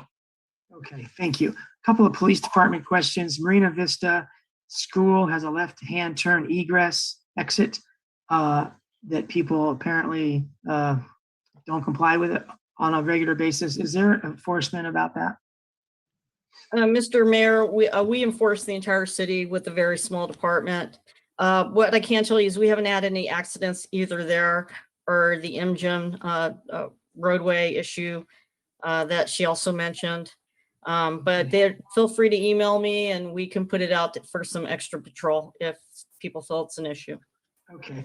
And the cameras at MGM California, those are not red light cameras. Those are to trigger the lights. That's correct. We have no red light cameras in the state of California. The only cities that do are pilot programs. So they're not legal except for the pilot cities. Okay. And moving to the Equestrian Center property, somebody asked what the fate of the radio facility would be given the selected concessionaire's plans. We don't have anything certain on that at this point. You know, we're still working through with the prospective concessionaire, and you know what future plans would be for that upper portion of the park is yet to be determined. Okay. We do not encourage questions to individual council members, but the council members have the right to answer them. One is asking the research done to support the short-term boarding numbers predicted. The other one was asking if a council member was had a benefit of horses in her past. I may not have written that down, but if any council member wants to answer those questions, feel free. If not, we will move on. Councilmember Berkeley, your hand is up. Sure, I'll answer my question. Yes, my research has been on building compassionate communities for sure. But compassion and working in compassion requires all parties to be working collaboratively. The MEA has not done that. And the MEA, when you all have been speaking, you have continued to state you're a new leadership. And that you're going to do different. And I see that you've done some incredible things in the community. Truly, you've done great in the public. Councilmember Berkeley, the question was about your. Mr. Mayor, I'm sorry. I'm answering the question in the way that is the appropriate way. I know that we're getting out of time. I haven't answered the question. The question was, what was your benefit from horses, and are you a horse person? Right. That was, but the question was phrased. There were two questions that came to me. One was about that. And then it was actually framed in the concept of the compassionate research and the compassionate communities. So I'd like to continue going down the way that I'm going. Right. Because you weren't being asked to comment on the MEA's performance or history. Point of order, please. I have a right to respond to the question.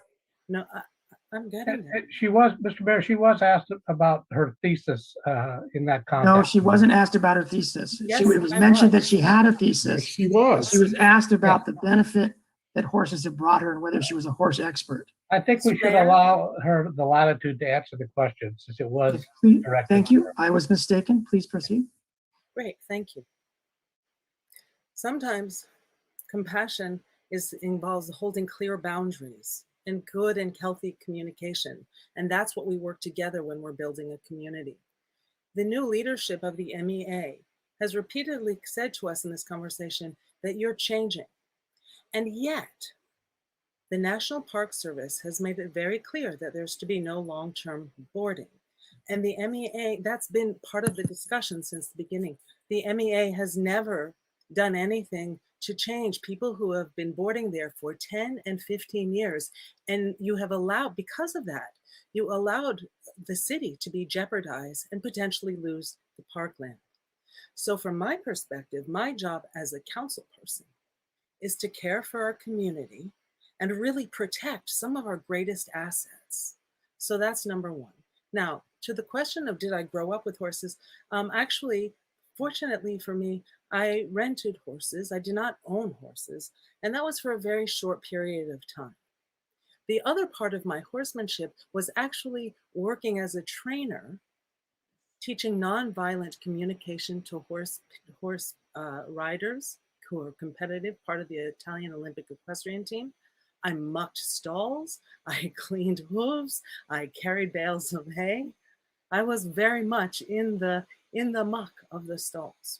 So to the comment also that I was flip-flopping about where was I, I'm not sure where or how you heard flip-flopping around. I'm very happy to have a one-on-one conversation with you, but I'm not sure what you were referring to. I'm real clear about who I am in my relationship with horses and what it defines quality horsemanship and horse care.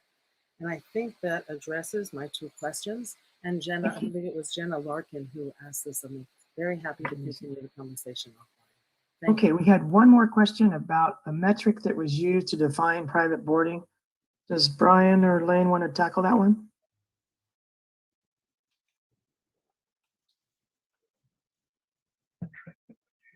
I'm getting there. Sorry, unmuting. So the metric that was put in the RFP was the 4-month term limit, difference between long-term and short-term. Yeah, so we were talking about private boarding. So we may not have a metric to define private boarding. Well, that would be any privately owned horse, I guess, of an individual just boarding there. But we did define the term limits for private boarding. All right, thank you. That's all I had. Did any other council member note anything I may have overlooked? Councilmember Christina Medina Dirksen.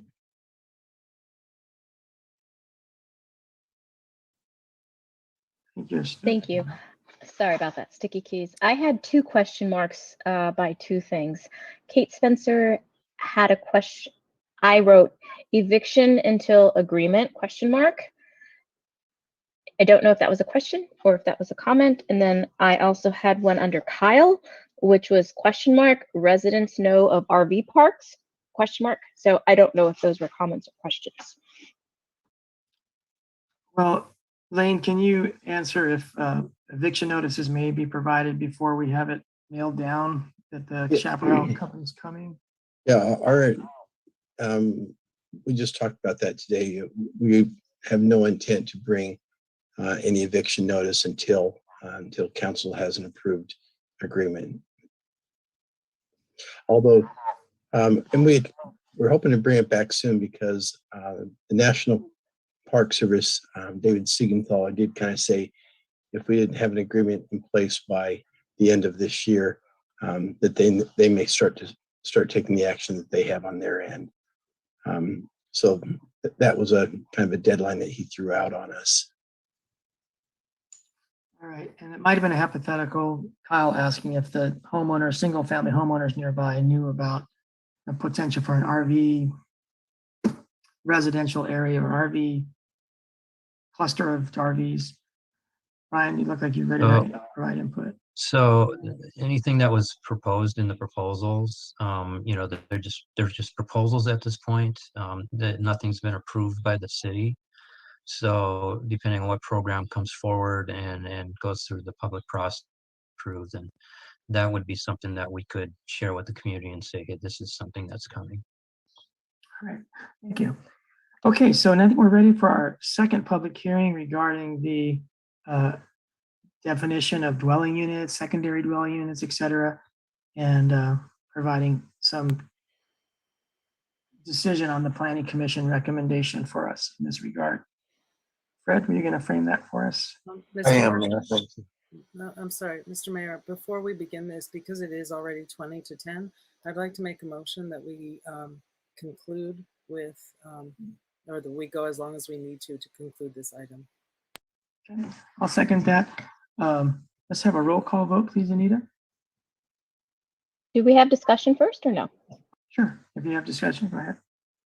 I believe that there's something that needs to get done, our city manager, having to do with the remote meetings, the governor's order. Is that correct? Is there time of the essence there? That is correct. So at our normal end of the meeting where we have reports, I do have a report on the governor's order and how it applies to Marina. So would you like to amend your motion or not? That we also address that item. I'll second. You know, I don't know. I believe we've taken up the consent agenda. Yeah. Right. How do we get past that? That was me. We had to go to the public hearing at 8. Okay. All right. So I'll friendly ask the amendment to include the consent agenda and the governor's recent action. Yes, it holds. Okay, second holds. Okay, so can we go to a roll call vote, please? Councilmember Medina Dirksen, Yes. Councilmember Burnett, Yes. Councilmember Berkeley, Yes. Mayor Pro Tem Viola, Yes. Mayor Delgado. Okay, thank you. That motion passes 5-0. So let's address our consent agenda, which is a series of actions that we'll vote in one vote. But let's ask the public if they have any questions or brief comments or wish to pull anything for deeper comment from our consent agenda. Give everyone another moment from the public to raise their hand. All right, we'll close public comment and ask the council members the same question, or if someone would like to make a motion. I'll make a motion to approve the consent agenda. I'll second. Okay, seconded. Christina Medina Dirksen. Would anyone like to comment on this consent agenda? Can we have a roll call vote, please, Anita? Councilmember Medina Dirksen, Yes. Councilmember Burnett, Yes. Councilmember Berkeley, Yes. Mayor Pro Tem Viola, Yes. Mayor Delgado. Yes, thank you. That motion passed unanimously, and I think now we can go to the second public hearing. Fred, would you like to lead us off? Mayor, thank you very much. The item you mentioned is in regard to accessory dwelling units, and that ordinance was adopted by the City Council in October of 2020. What has happened is at that meeting, there was discussion about a subdivision that was going in, and one of the items that came up was the possibility of allowing for taller accessory dwelling units and perhaps having parking underneath. And that discussion was brought up by the council with the developer, and he said that that was something he'd really like to be able to do in the development he's proposing. And so that's sort of the background of the proposal before you. That, and there's also some language that needs to be cleaned up. As state law changes, a lot of times we have new terms introduced that replace older ones, and that's a part of this as well. So if Matt could put up the presentation, that would be very helpful. Thank you, Fred. Thanks, Matt. Next slide, Matt. So what we're looking at tonight is to delete the definitions of secondary dwelling unit and guest house. Again, this is in connection with state law. These were terms that were included there, but now have been replaced with the term accessory dwelling unit. Also to look at several zoning designations and delete references to secondary dwelling unit and guest house and replace those with accessory dwelling unit. Again, continuing on the changes in definitions in state law.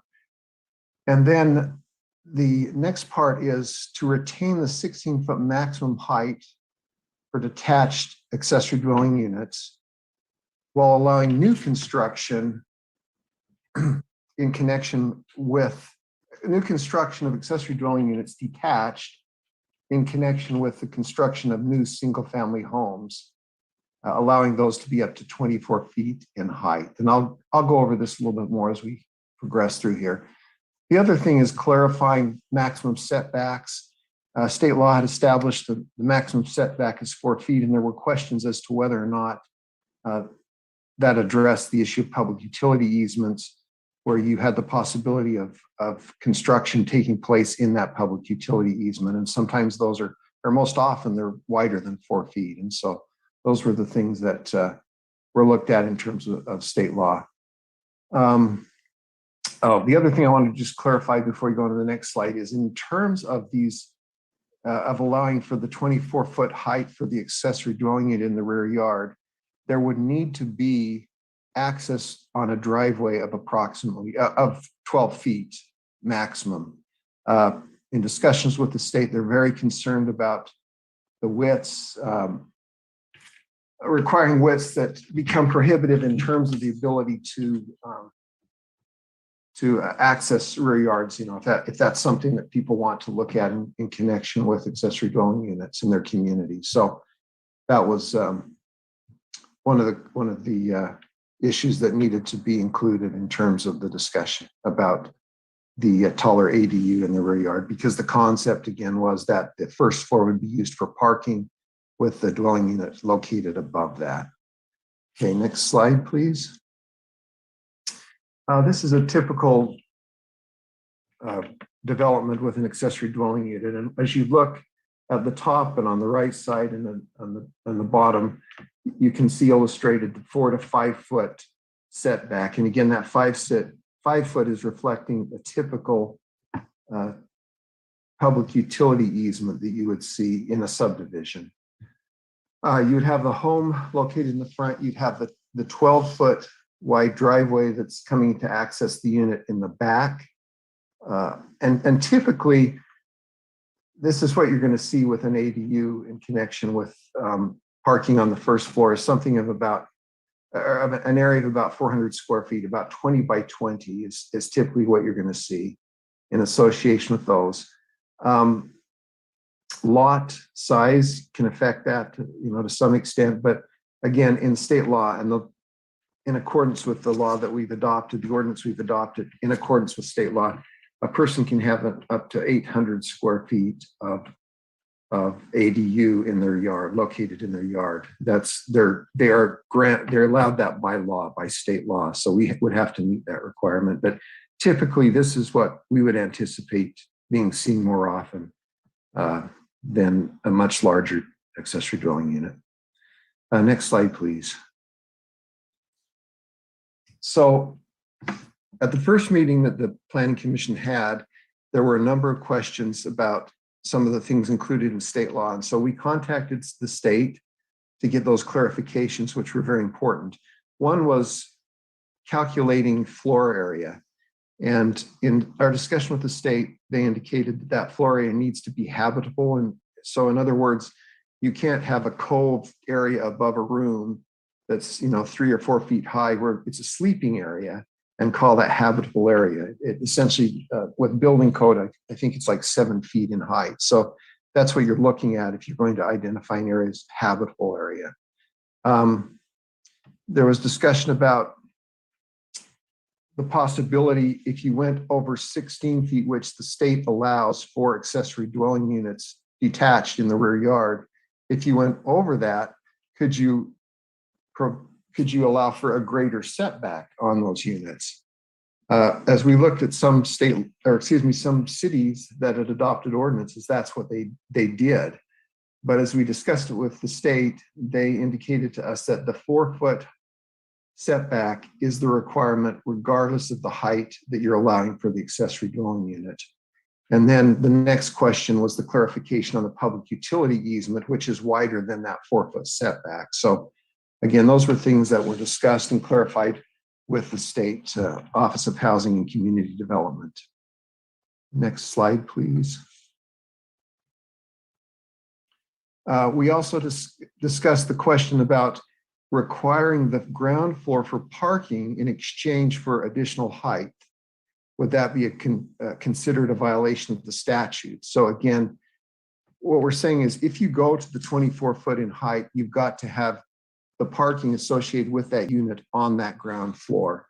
And the state indicated that they felt that that was within the bounds of the law that had been adopted. And then the next question was the requirement for driveways or alley accesses to the ground level parking on the detached ADU. And again, the concern was the width of that because they didn't want it to be too restrictive by requiring a very wide driveway that would not allow someone to be able to do the development in the rear yard. Next slide, please.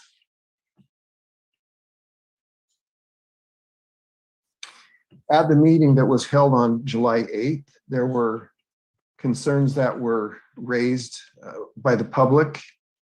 The first concern that was raised was that in association with rear yard ADUs being higher than the primary structure in Marina. What the person indicated was that the character of this community is typically 1-story single-family homes, and that to allow ADUs to be taller than the primary structure on the lot would take away from the character of the area. The Planning Commission discussed that in quite a bit of detail, and that's where they came up with a compromise of allowing these for new construction of the home and the ADU being built in connection with that new construction on a vacant lot in the community. So existing homes that, while they may have access to the rear yard of, with the 12-foot driveway, they would not be able to do the ADU at 24 feet. They would be required to stay at the 16-foot height. And then again, as I mentioned, the concern about access to the ADU on the driveway width. So that was the other thing that was discussed. Next item, or next slide, please, Matt. So the draft ordinances, we'll just go through that. This is the wording, as I mentioned, in state law. We had definitions for secondary dwelling unit and for guest house. The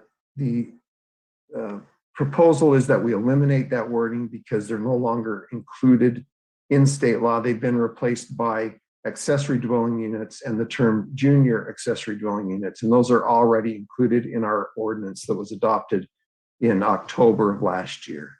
Next slide, please.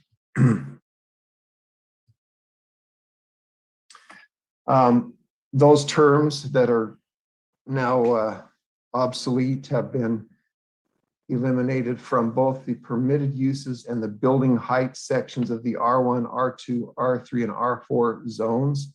Again, that's the proposed language that you have before you. Next slide, please. This is the information concerning the exception for allowance of an accessory dwelling unit detached in the rear yard to go up to 24 feet. So what it says is that you can have an accessory dwelling unit in your backyard of up to 16 feet. However, you can go up to 24 feet provided that it's constructed on a vacant lot in conjunction with a newly constructed primary single-family dwelling. And that the first story, again, provide parking for that unit, and that there be at least a 12-foot driveway that's accessible, or that accesses the unit. So those are the changes that were made to the language to accommodate what the commission had directed. Next slide, please. The next section deals with the issue of setbacks and the issue associated with public utility easements that I mentioned earlier, making sure that we recognize those even though they may be greater than the 4-foot setback that's established under the state law. And again, this was clarified with the state agency who regulates accessory dwelling units. Next slide, please. And that's the end of my presentation. If you have any questions, I can clarify. Thank you, Fred, and thanks to the Planning Commission for processing all of that information. Councilmember Christina Medina Dirksen, do you have a question this time? Yes, I do. Thank you very much. So most recently there was SB 9 and SB 10 that passed, and those have to do with zoning. Our governor did away with particular zoning rules. SB 9 would allow duplexes in neighborhoods, higher densities, and SB 10 would allow for, again, more increased densities. When we talked, and these were relatively newly passed, if I understand correctly, when we came up with this in the conversation most recently with the Planning Commission, just if you could walk us through the compliance with that. The problem that I'm kind of grappling with is the state is relaxing the rules, recognizing that housing is at a premium, and I am just concerned that putting the onus on somebody in an established house is going to sort of get a little shortchanged if the policy, the public policy for the state is less restrictions. And so my question have to do with how are SB 9 and 10 integrated into this? How did you come to the 12 feet? Is that mandated by the state with a driveway? And are there requirements for you're making a parking necessary for the accessory dwelling unit, but are we making any parking for primary tenants or residents of that property? So those are some questions. I have one more, but you can go ahead. All of those things are addressed in the current state law in terms of providing the parking. There are just a number of, again, the state has already taken care of, or has eliminated a lot of the city's control over zoning. So that's already been established by the ADU laws that were adopted by the state on January 1st of 2020. So again, the thing that you're talking about with SB 9, that's just a continuation of, we currently do lot splits, and those things are done through a process that includes Planning Commission and others, where everything now is being moved to ministerial. That's exactly what the ADU law did. Was it also made the ability to build an accessory dwelling unit ministerial, which hadn't been the case in the past, because again, it's trying to make the creation of housing easier. So again, I just see SB 9 building on the things that we're already seeing in terms of providing opportunities for housing. Because again, you typically would never see a 4-foot setback in a rear yard with a dwelling. That's just typically not seen. And so again, that's just an example of how much control the state has taken in terms of the issues related to zoning for accessory dwelling units. So I guess that's the best answer is, again, that those new laws, they will be looked at and seen how they will affect our zoning ordinance, just like this was done starting in January of 2020. It went to the Planning Commission in July of that year, and then was adopted by the council in October. So that's the in essence the story. It'll go through a very similar process in terms of those new been adopted by the state. Is what's being proposed more restrictive or less restrictive than what the state has guided us through? Is what's being proposed in terms of this? As far as the height and the 12 feet, the height and the length of the or width of the driveways. Well, the state doesn't address the issue of driveways. They simply say there needs to be a parking place provided for the accessory dwelling unit, detached ADU. The question that came up is where could that be provided? And that was why the discussion was about providing it on the first floor and allowing them to go 24 feet high as opposed to the 16-foot height that was established by the state as the minimum. So this adds, another 8 feet for a very few houses that will be built in the community. That is, again, it's in keeping with state law because you've got to allow the unit to be at least 16 feet in height. Then I guess I must be confused. I have the driveway width was a big question that I had. I thought I saw it had to be 12 feet. Is that correct? Well, the driveway width, I think we had talked about 10 feet in terms of discussion with staff and the information that we had discussed. So it could be the 12-foot was proposed by the Planning Commission in terms of that. Their concern was that 9 or 10 feet was too narrow. Again, there's nothing that's delegated by the state in terms of how wide that can be, other than they want it to be as narrow as is functionable. Thank you. I appreciate the work of the Planning Commission, but I just wonder if the construction of some of our homes in Marina, we're an older community. Was any considerations done to factor maybe the size of our typical lot size and the driveway size? I just don't want to put on a restriction that's arbitrary. I don't mean that arbitrary, like let's pull a number out. Well, yeah, not arbitrary, just pull a number out. Could it be between 10 and 12 or something? I want to see if it's based on something that's practical. Because if we have lot sizes that the builders decided to do, Monterey Bay Estate's a certain size and it's just under that, or older homes, I just fear that we might be putting out an arbitrary number.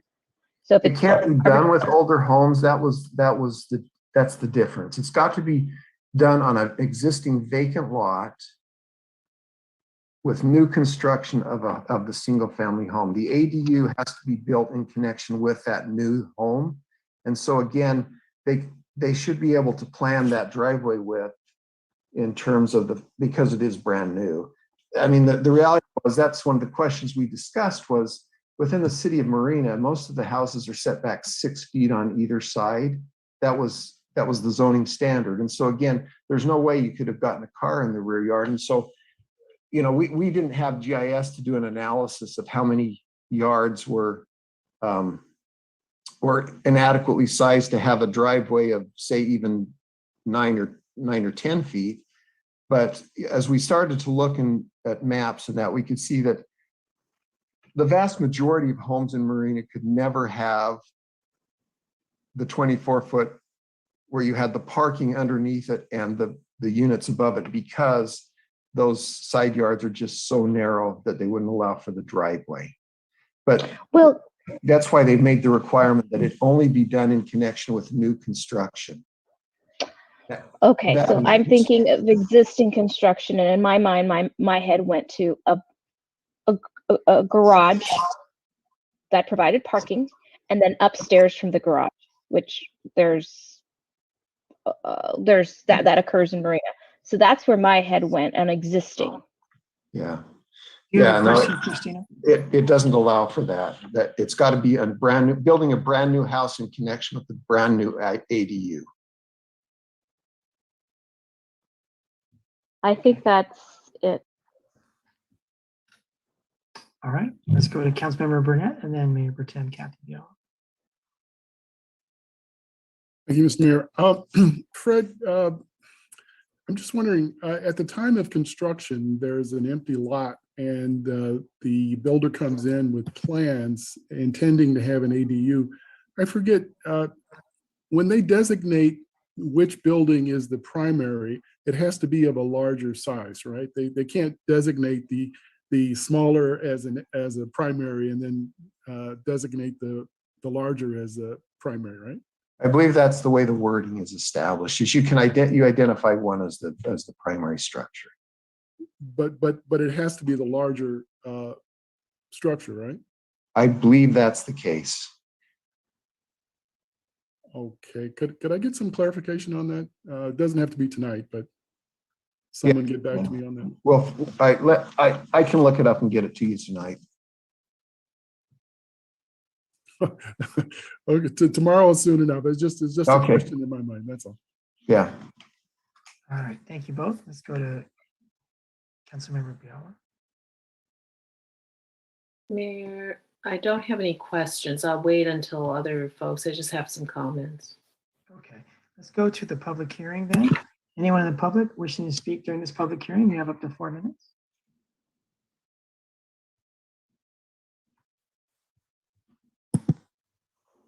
Let's go to PT. Go ahead.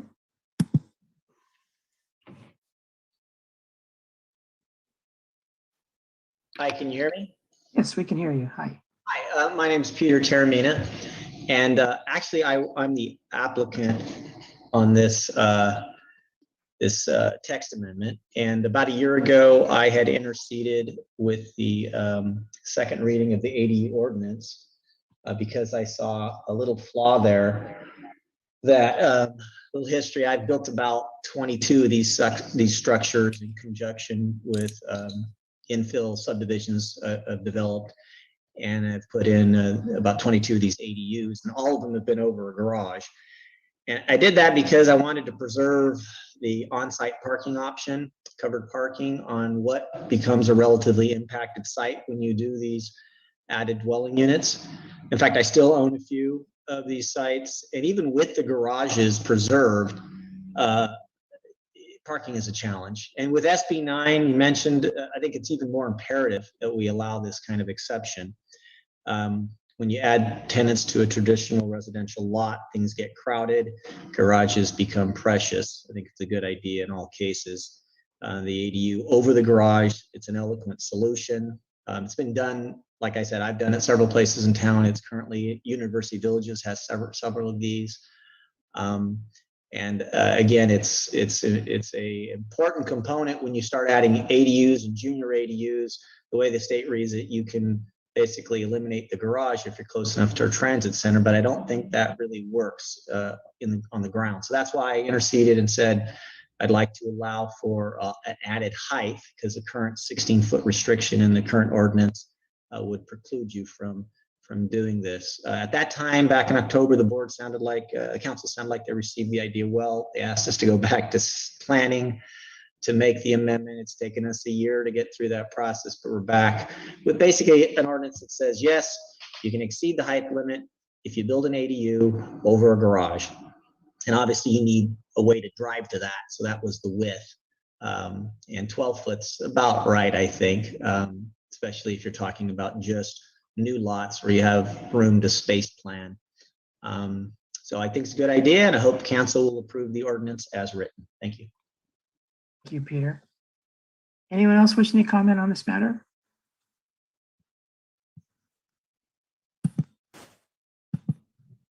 Okay, we'll give everyone one more moment. And let's go back to City Council then, and the Councilmember Biala. Thank you, Mr. Mayor. So I did listen to all of the Planning Commission meeting, and again, just as with a previous decision, there was a lot of good, thoughtful discussion. So I want to just kind of frame the discussion so you'll understand the logic of their conclusions. The first is that even developers, when they make second stories, they really put a lot of thought into how it looks from the streetscape, you know, in terms of aesthetics. They consider whether a second story is going to be looking down onto someone's patio, et cetera. So the second stories are not just assumed, you know, that this is appropriate. They really put some evaluation into it. And the other thing that with our current height restriction of 16 feet, going up 24 feet, when the ADU law basically is so unrestricted, and a person can build an ADU basically bypassing the Planning Commission completely. It just goes to Public Works and for safety evaluations, fire, et cetera. So there is no real control for the city to even look at, you know, this design on the front doesn't even match, you know, the main house and that kind of thing. So the Planning Commission was kind of loath to even make it more lenient, because it is so lenient right now in terms of what the city can and cannot do. So having said that, going through that discussion, they finally came up with a really good solution that they would allow the 24 feet for new development, as in Taramino's project, which he is planning on doing ADUs with driveways and ADUs above garages where people can park. So I thought that the discussion really led to a novel solution, and so I just wanted to say that so we would understand how they came to this conclusion. Thank you. Thank you, Kathy. Councilmember Lisa Berkeley. Since I see no other hands up, I'd like to make a motion that we have been introduced and had read to us by title only, ordinance 2021 number, deleting definitions for dwelling unit secondary for 17.04.291 and guest house related to 17.043.80, and amending the R1 code 17.06, 020, and 050, and R2, which is 17.08.020 and 050 and 050, and R-3, 17.10, 020 and 050, and R4, 17.12.020 and 050, zoning districts, removing the terms guest house and secondary dwelling, amending code 17.42 A3DI to allow for accessory dwelling units for over 16 feet in height in certain circumstances, and 17.4.A.3.F.II. Is there a second for that motion? I'll second.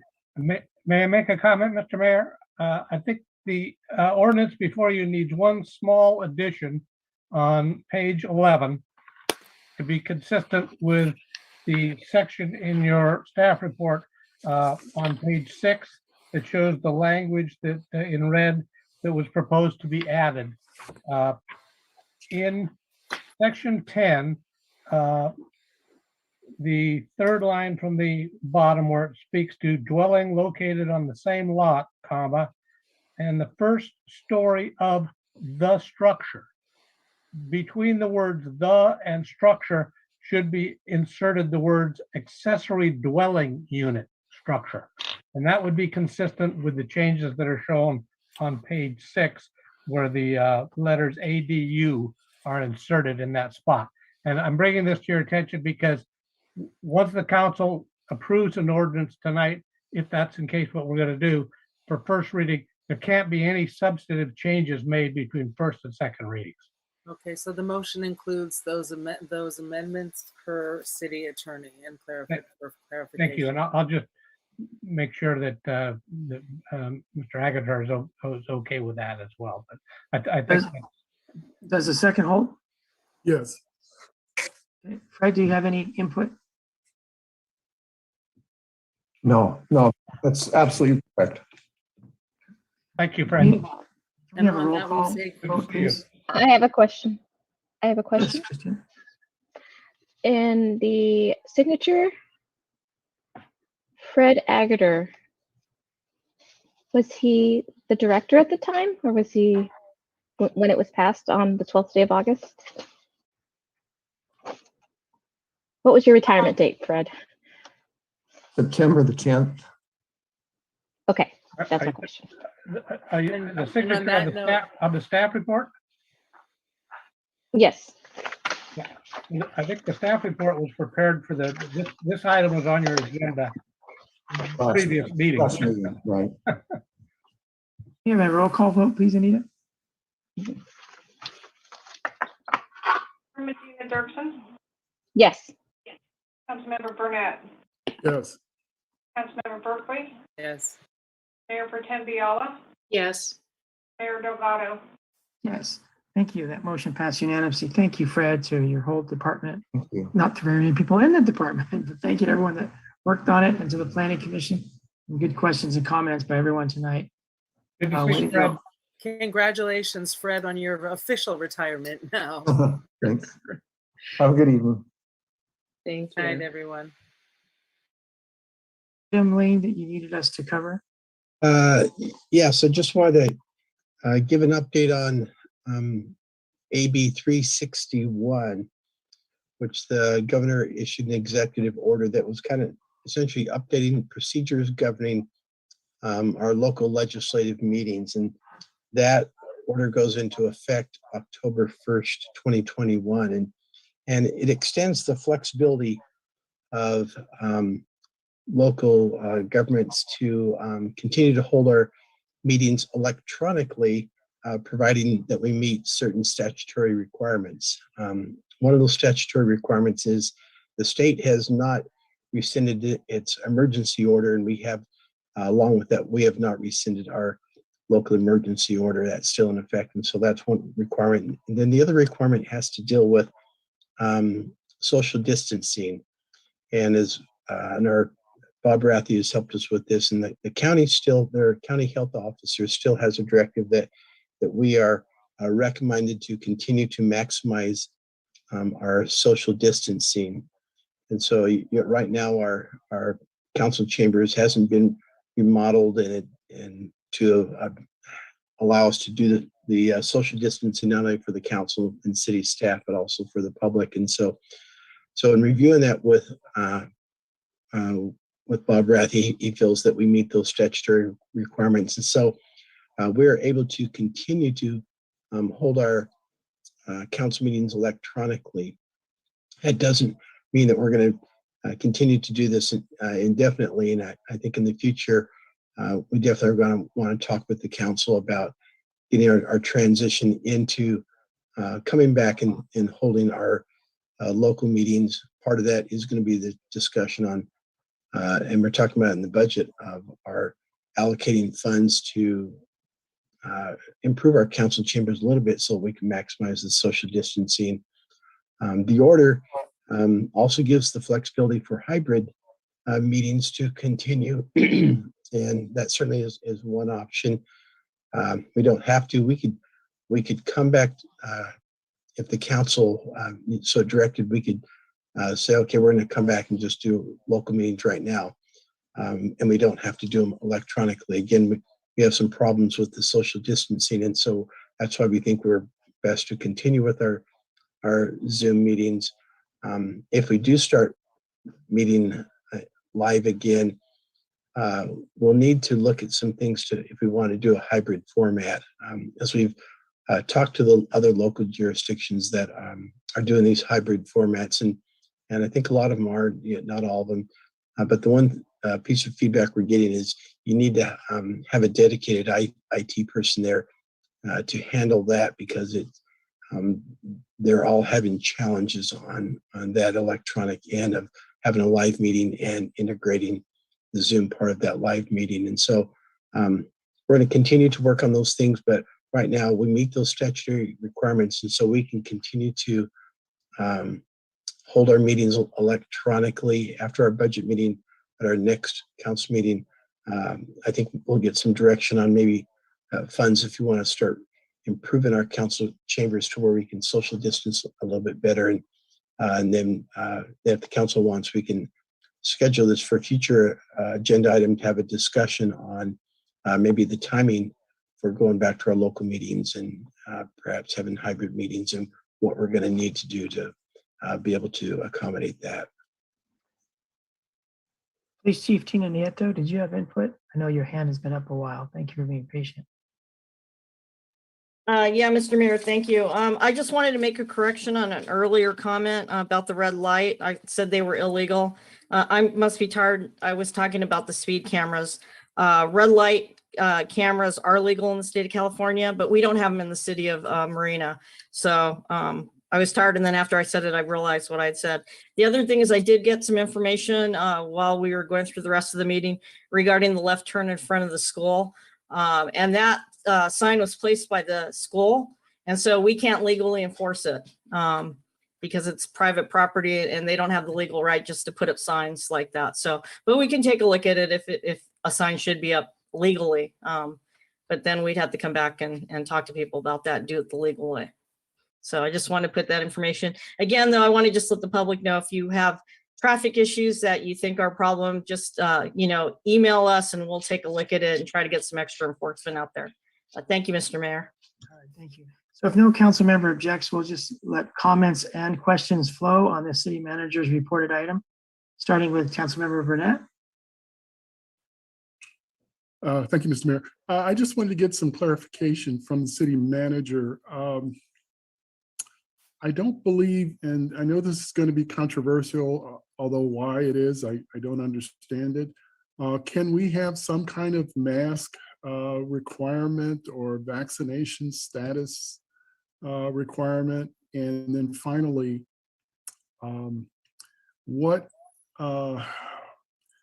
direction are we taking in terms of the ventilation within the council chambers? I understand it was poor before COVID, and I can't imagine that it's going to be much improved. But I would like to see some discussion around, some kind of filtration or improving the air quality in that room if we are going to go to live meetings. Thank you very much.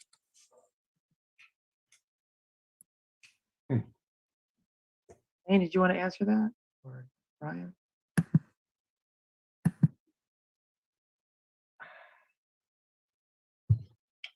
Definitely a subject for budget discussions. Our ventilation now is open a couple windows on each side of the building, so not a whole lot to work with in there. So, but yeah, we do have an item coming to council for discussion during the budget. David, did you get your questions answered? Go ahead, Lane. Then on the issue regarding the mask and vaccination requirements, we're kind of seeing where the county is going to settle out on that. I don't think we could impose a mask requirement on the public that was not required by the county health officer. Bob, can we require verification of COVID vaccinations before they enter a building? And then require them to wear a mask if they don't provide verification? I don't think you could require them to wear a mask. I'd have to check on the verification.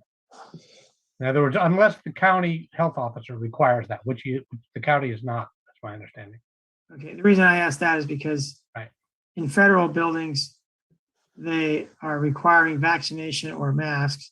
And at State University here at Monterey Bay, they require students to show they can ask the students to show their verification cards, their vaccination cards. Right, but the council chambers, of course, are a public forum, so there's a little bit,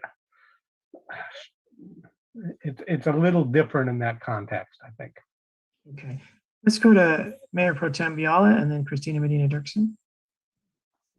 Mr. Mayor, council member Christina Medina Dirksen was ahead of me, so.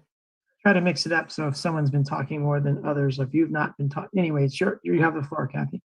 Okay, I wanted to correct our city attorney, and I think that the council, the Board of Supervisors did ultimately vote for masks indoors. It was controversial at first. What they didn't get it approved because they had it under an emergency measure, and that required as you know, 4 out of 5, which they didn't get. Then they brought it back again, and I do believe then they were able to pass it 3-2. But I believe that ordinance only goes into effect if the COVID levels rise above what they are now. Oh, okay. I wasn't quite sure about that. I thought Yeah, it was. I believe the COVID levels have to be either moderate or severe, and I believe we are right now categorized as low, which is what I understand one of the reasons why the health officer didn't take an action himself, because he didn't feel the statistics justified it. Mayor Pro Tem, that's correct. The county board did adopt that, but they have to go into the, I believe it's a moderate or the high level. And the last numbers that came in for the county is our numbers are going down again, and they consistently the last 2 weeks have been going down in our county. Great, thank you. And my thought is that I can't even conceive of how we're going to adapt our physical structure in our city hall to honor distancing. It just doesn't seem like there's enough room there. So I have questions about that. But also, if we were to have restrictions of masks or verification of vaccinations, that's one thing for the council. But I don't think we're going to be able to you know, adequately manage the public. And so I feel like as long as we can keep doing remote, I think that's the safest thing.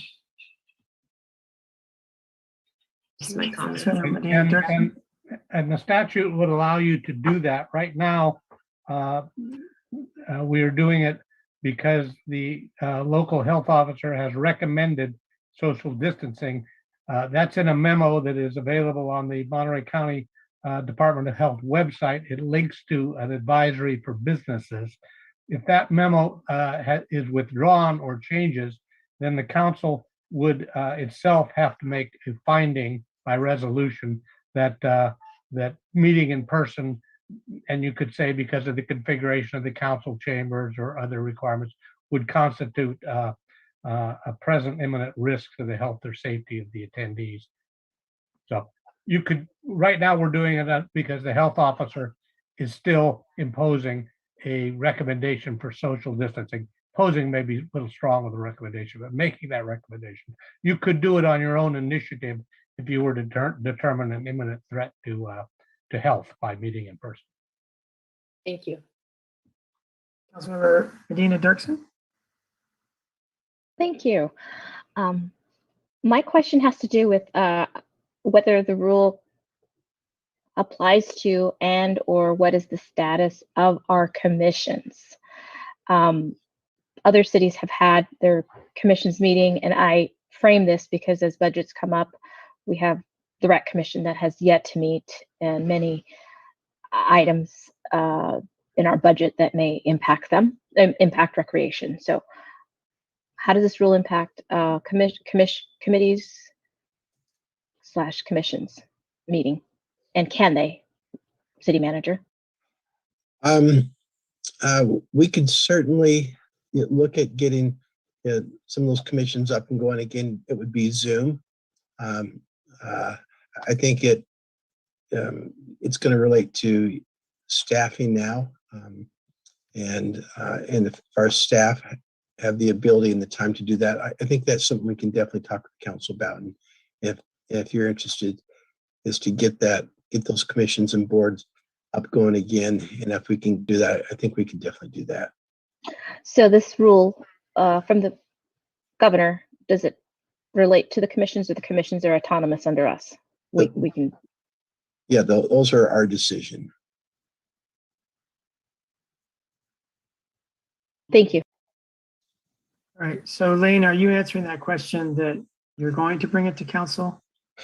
Yeah, if the council has an interest in really trying to get those up and going, then yeah, we'll schedule it on a future agenda, have that discussion, and then that'll give me time to talk to their staff and see to be able to provide the adequate staff support for that, what it would take, and we can definitely do that. That's a desire of council to put that on a future agenda. I think it's the desire of the council to hear that question and have a staff presentation on it. Okay, we'll definitely do that then. Okay, let's go with Councilmember Burnett and then Councilmember Berkeley.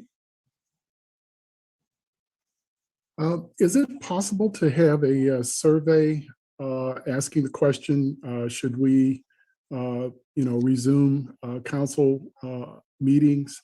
And if not, through a survey, could we have that on our next agenda, perhaps as an opening discussion limited to maybe 15 minutes, pros and cons that the community feels, and maybe give the council people an opportunity to lay out their case for, pros and cons. So I guess I'm asking, 2 or 3 different ways of addressing this.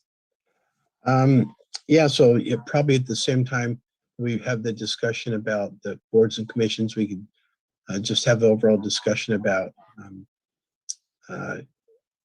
council meetings in our council chambers and pros and cons and what it would take to be able to do that live. And so we could do that if the council wants us to have that discussion. And as far as the survey, maybe after that discussion, that could be whatever, once we had some direction from the council, we could certainly put out a I thought there was a provision on our website that we could do like a pop-up survey question. Yeah, we kind of did that. Yeah, we can definitely do that. Matt, can you kind of respond to what our capability is with that?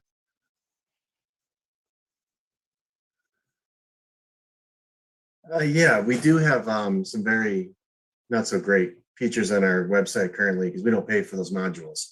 However, we did do SurveyMonkey recently, so we could just use SurveyMonkey again.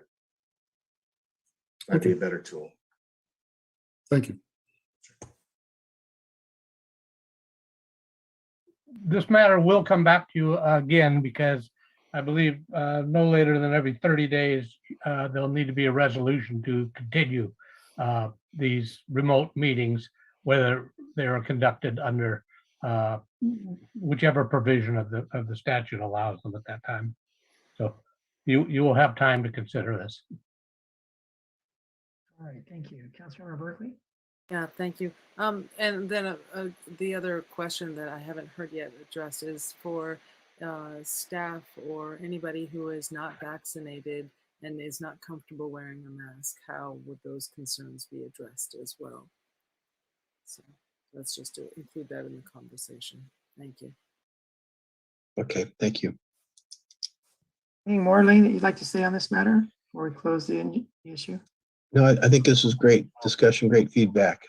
So we'll target the second meeting in October to have this discussion, put it on the agenda. And Lane, would the budget be on the first meeting in October? Yes. Okay, big meeting there. All right, well, I think we're ready to adjourn. Thank you, Donna White, for hanging with us, and Doug and Juan Lopez. Thank you for welcome, and thank you for joining us on your first night. And to everyone here, Eddie Anderson, thank you very much. Hey, Have a Mayor, nice evening. Sure. Can I also give a final shout out to Marisol Gomez, who has really done a phenomenal job the last year while we've been going through our finance director recruitment, and she has kept our finances and has worked to put the budget together, and she has done just an amazing job. So thank you so much, Marisol. Right, Marisol. Thank you. Thanks, Lane. Good night, everyone. We're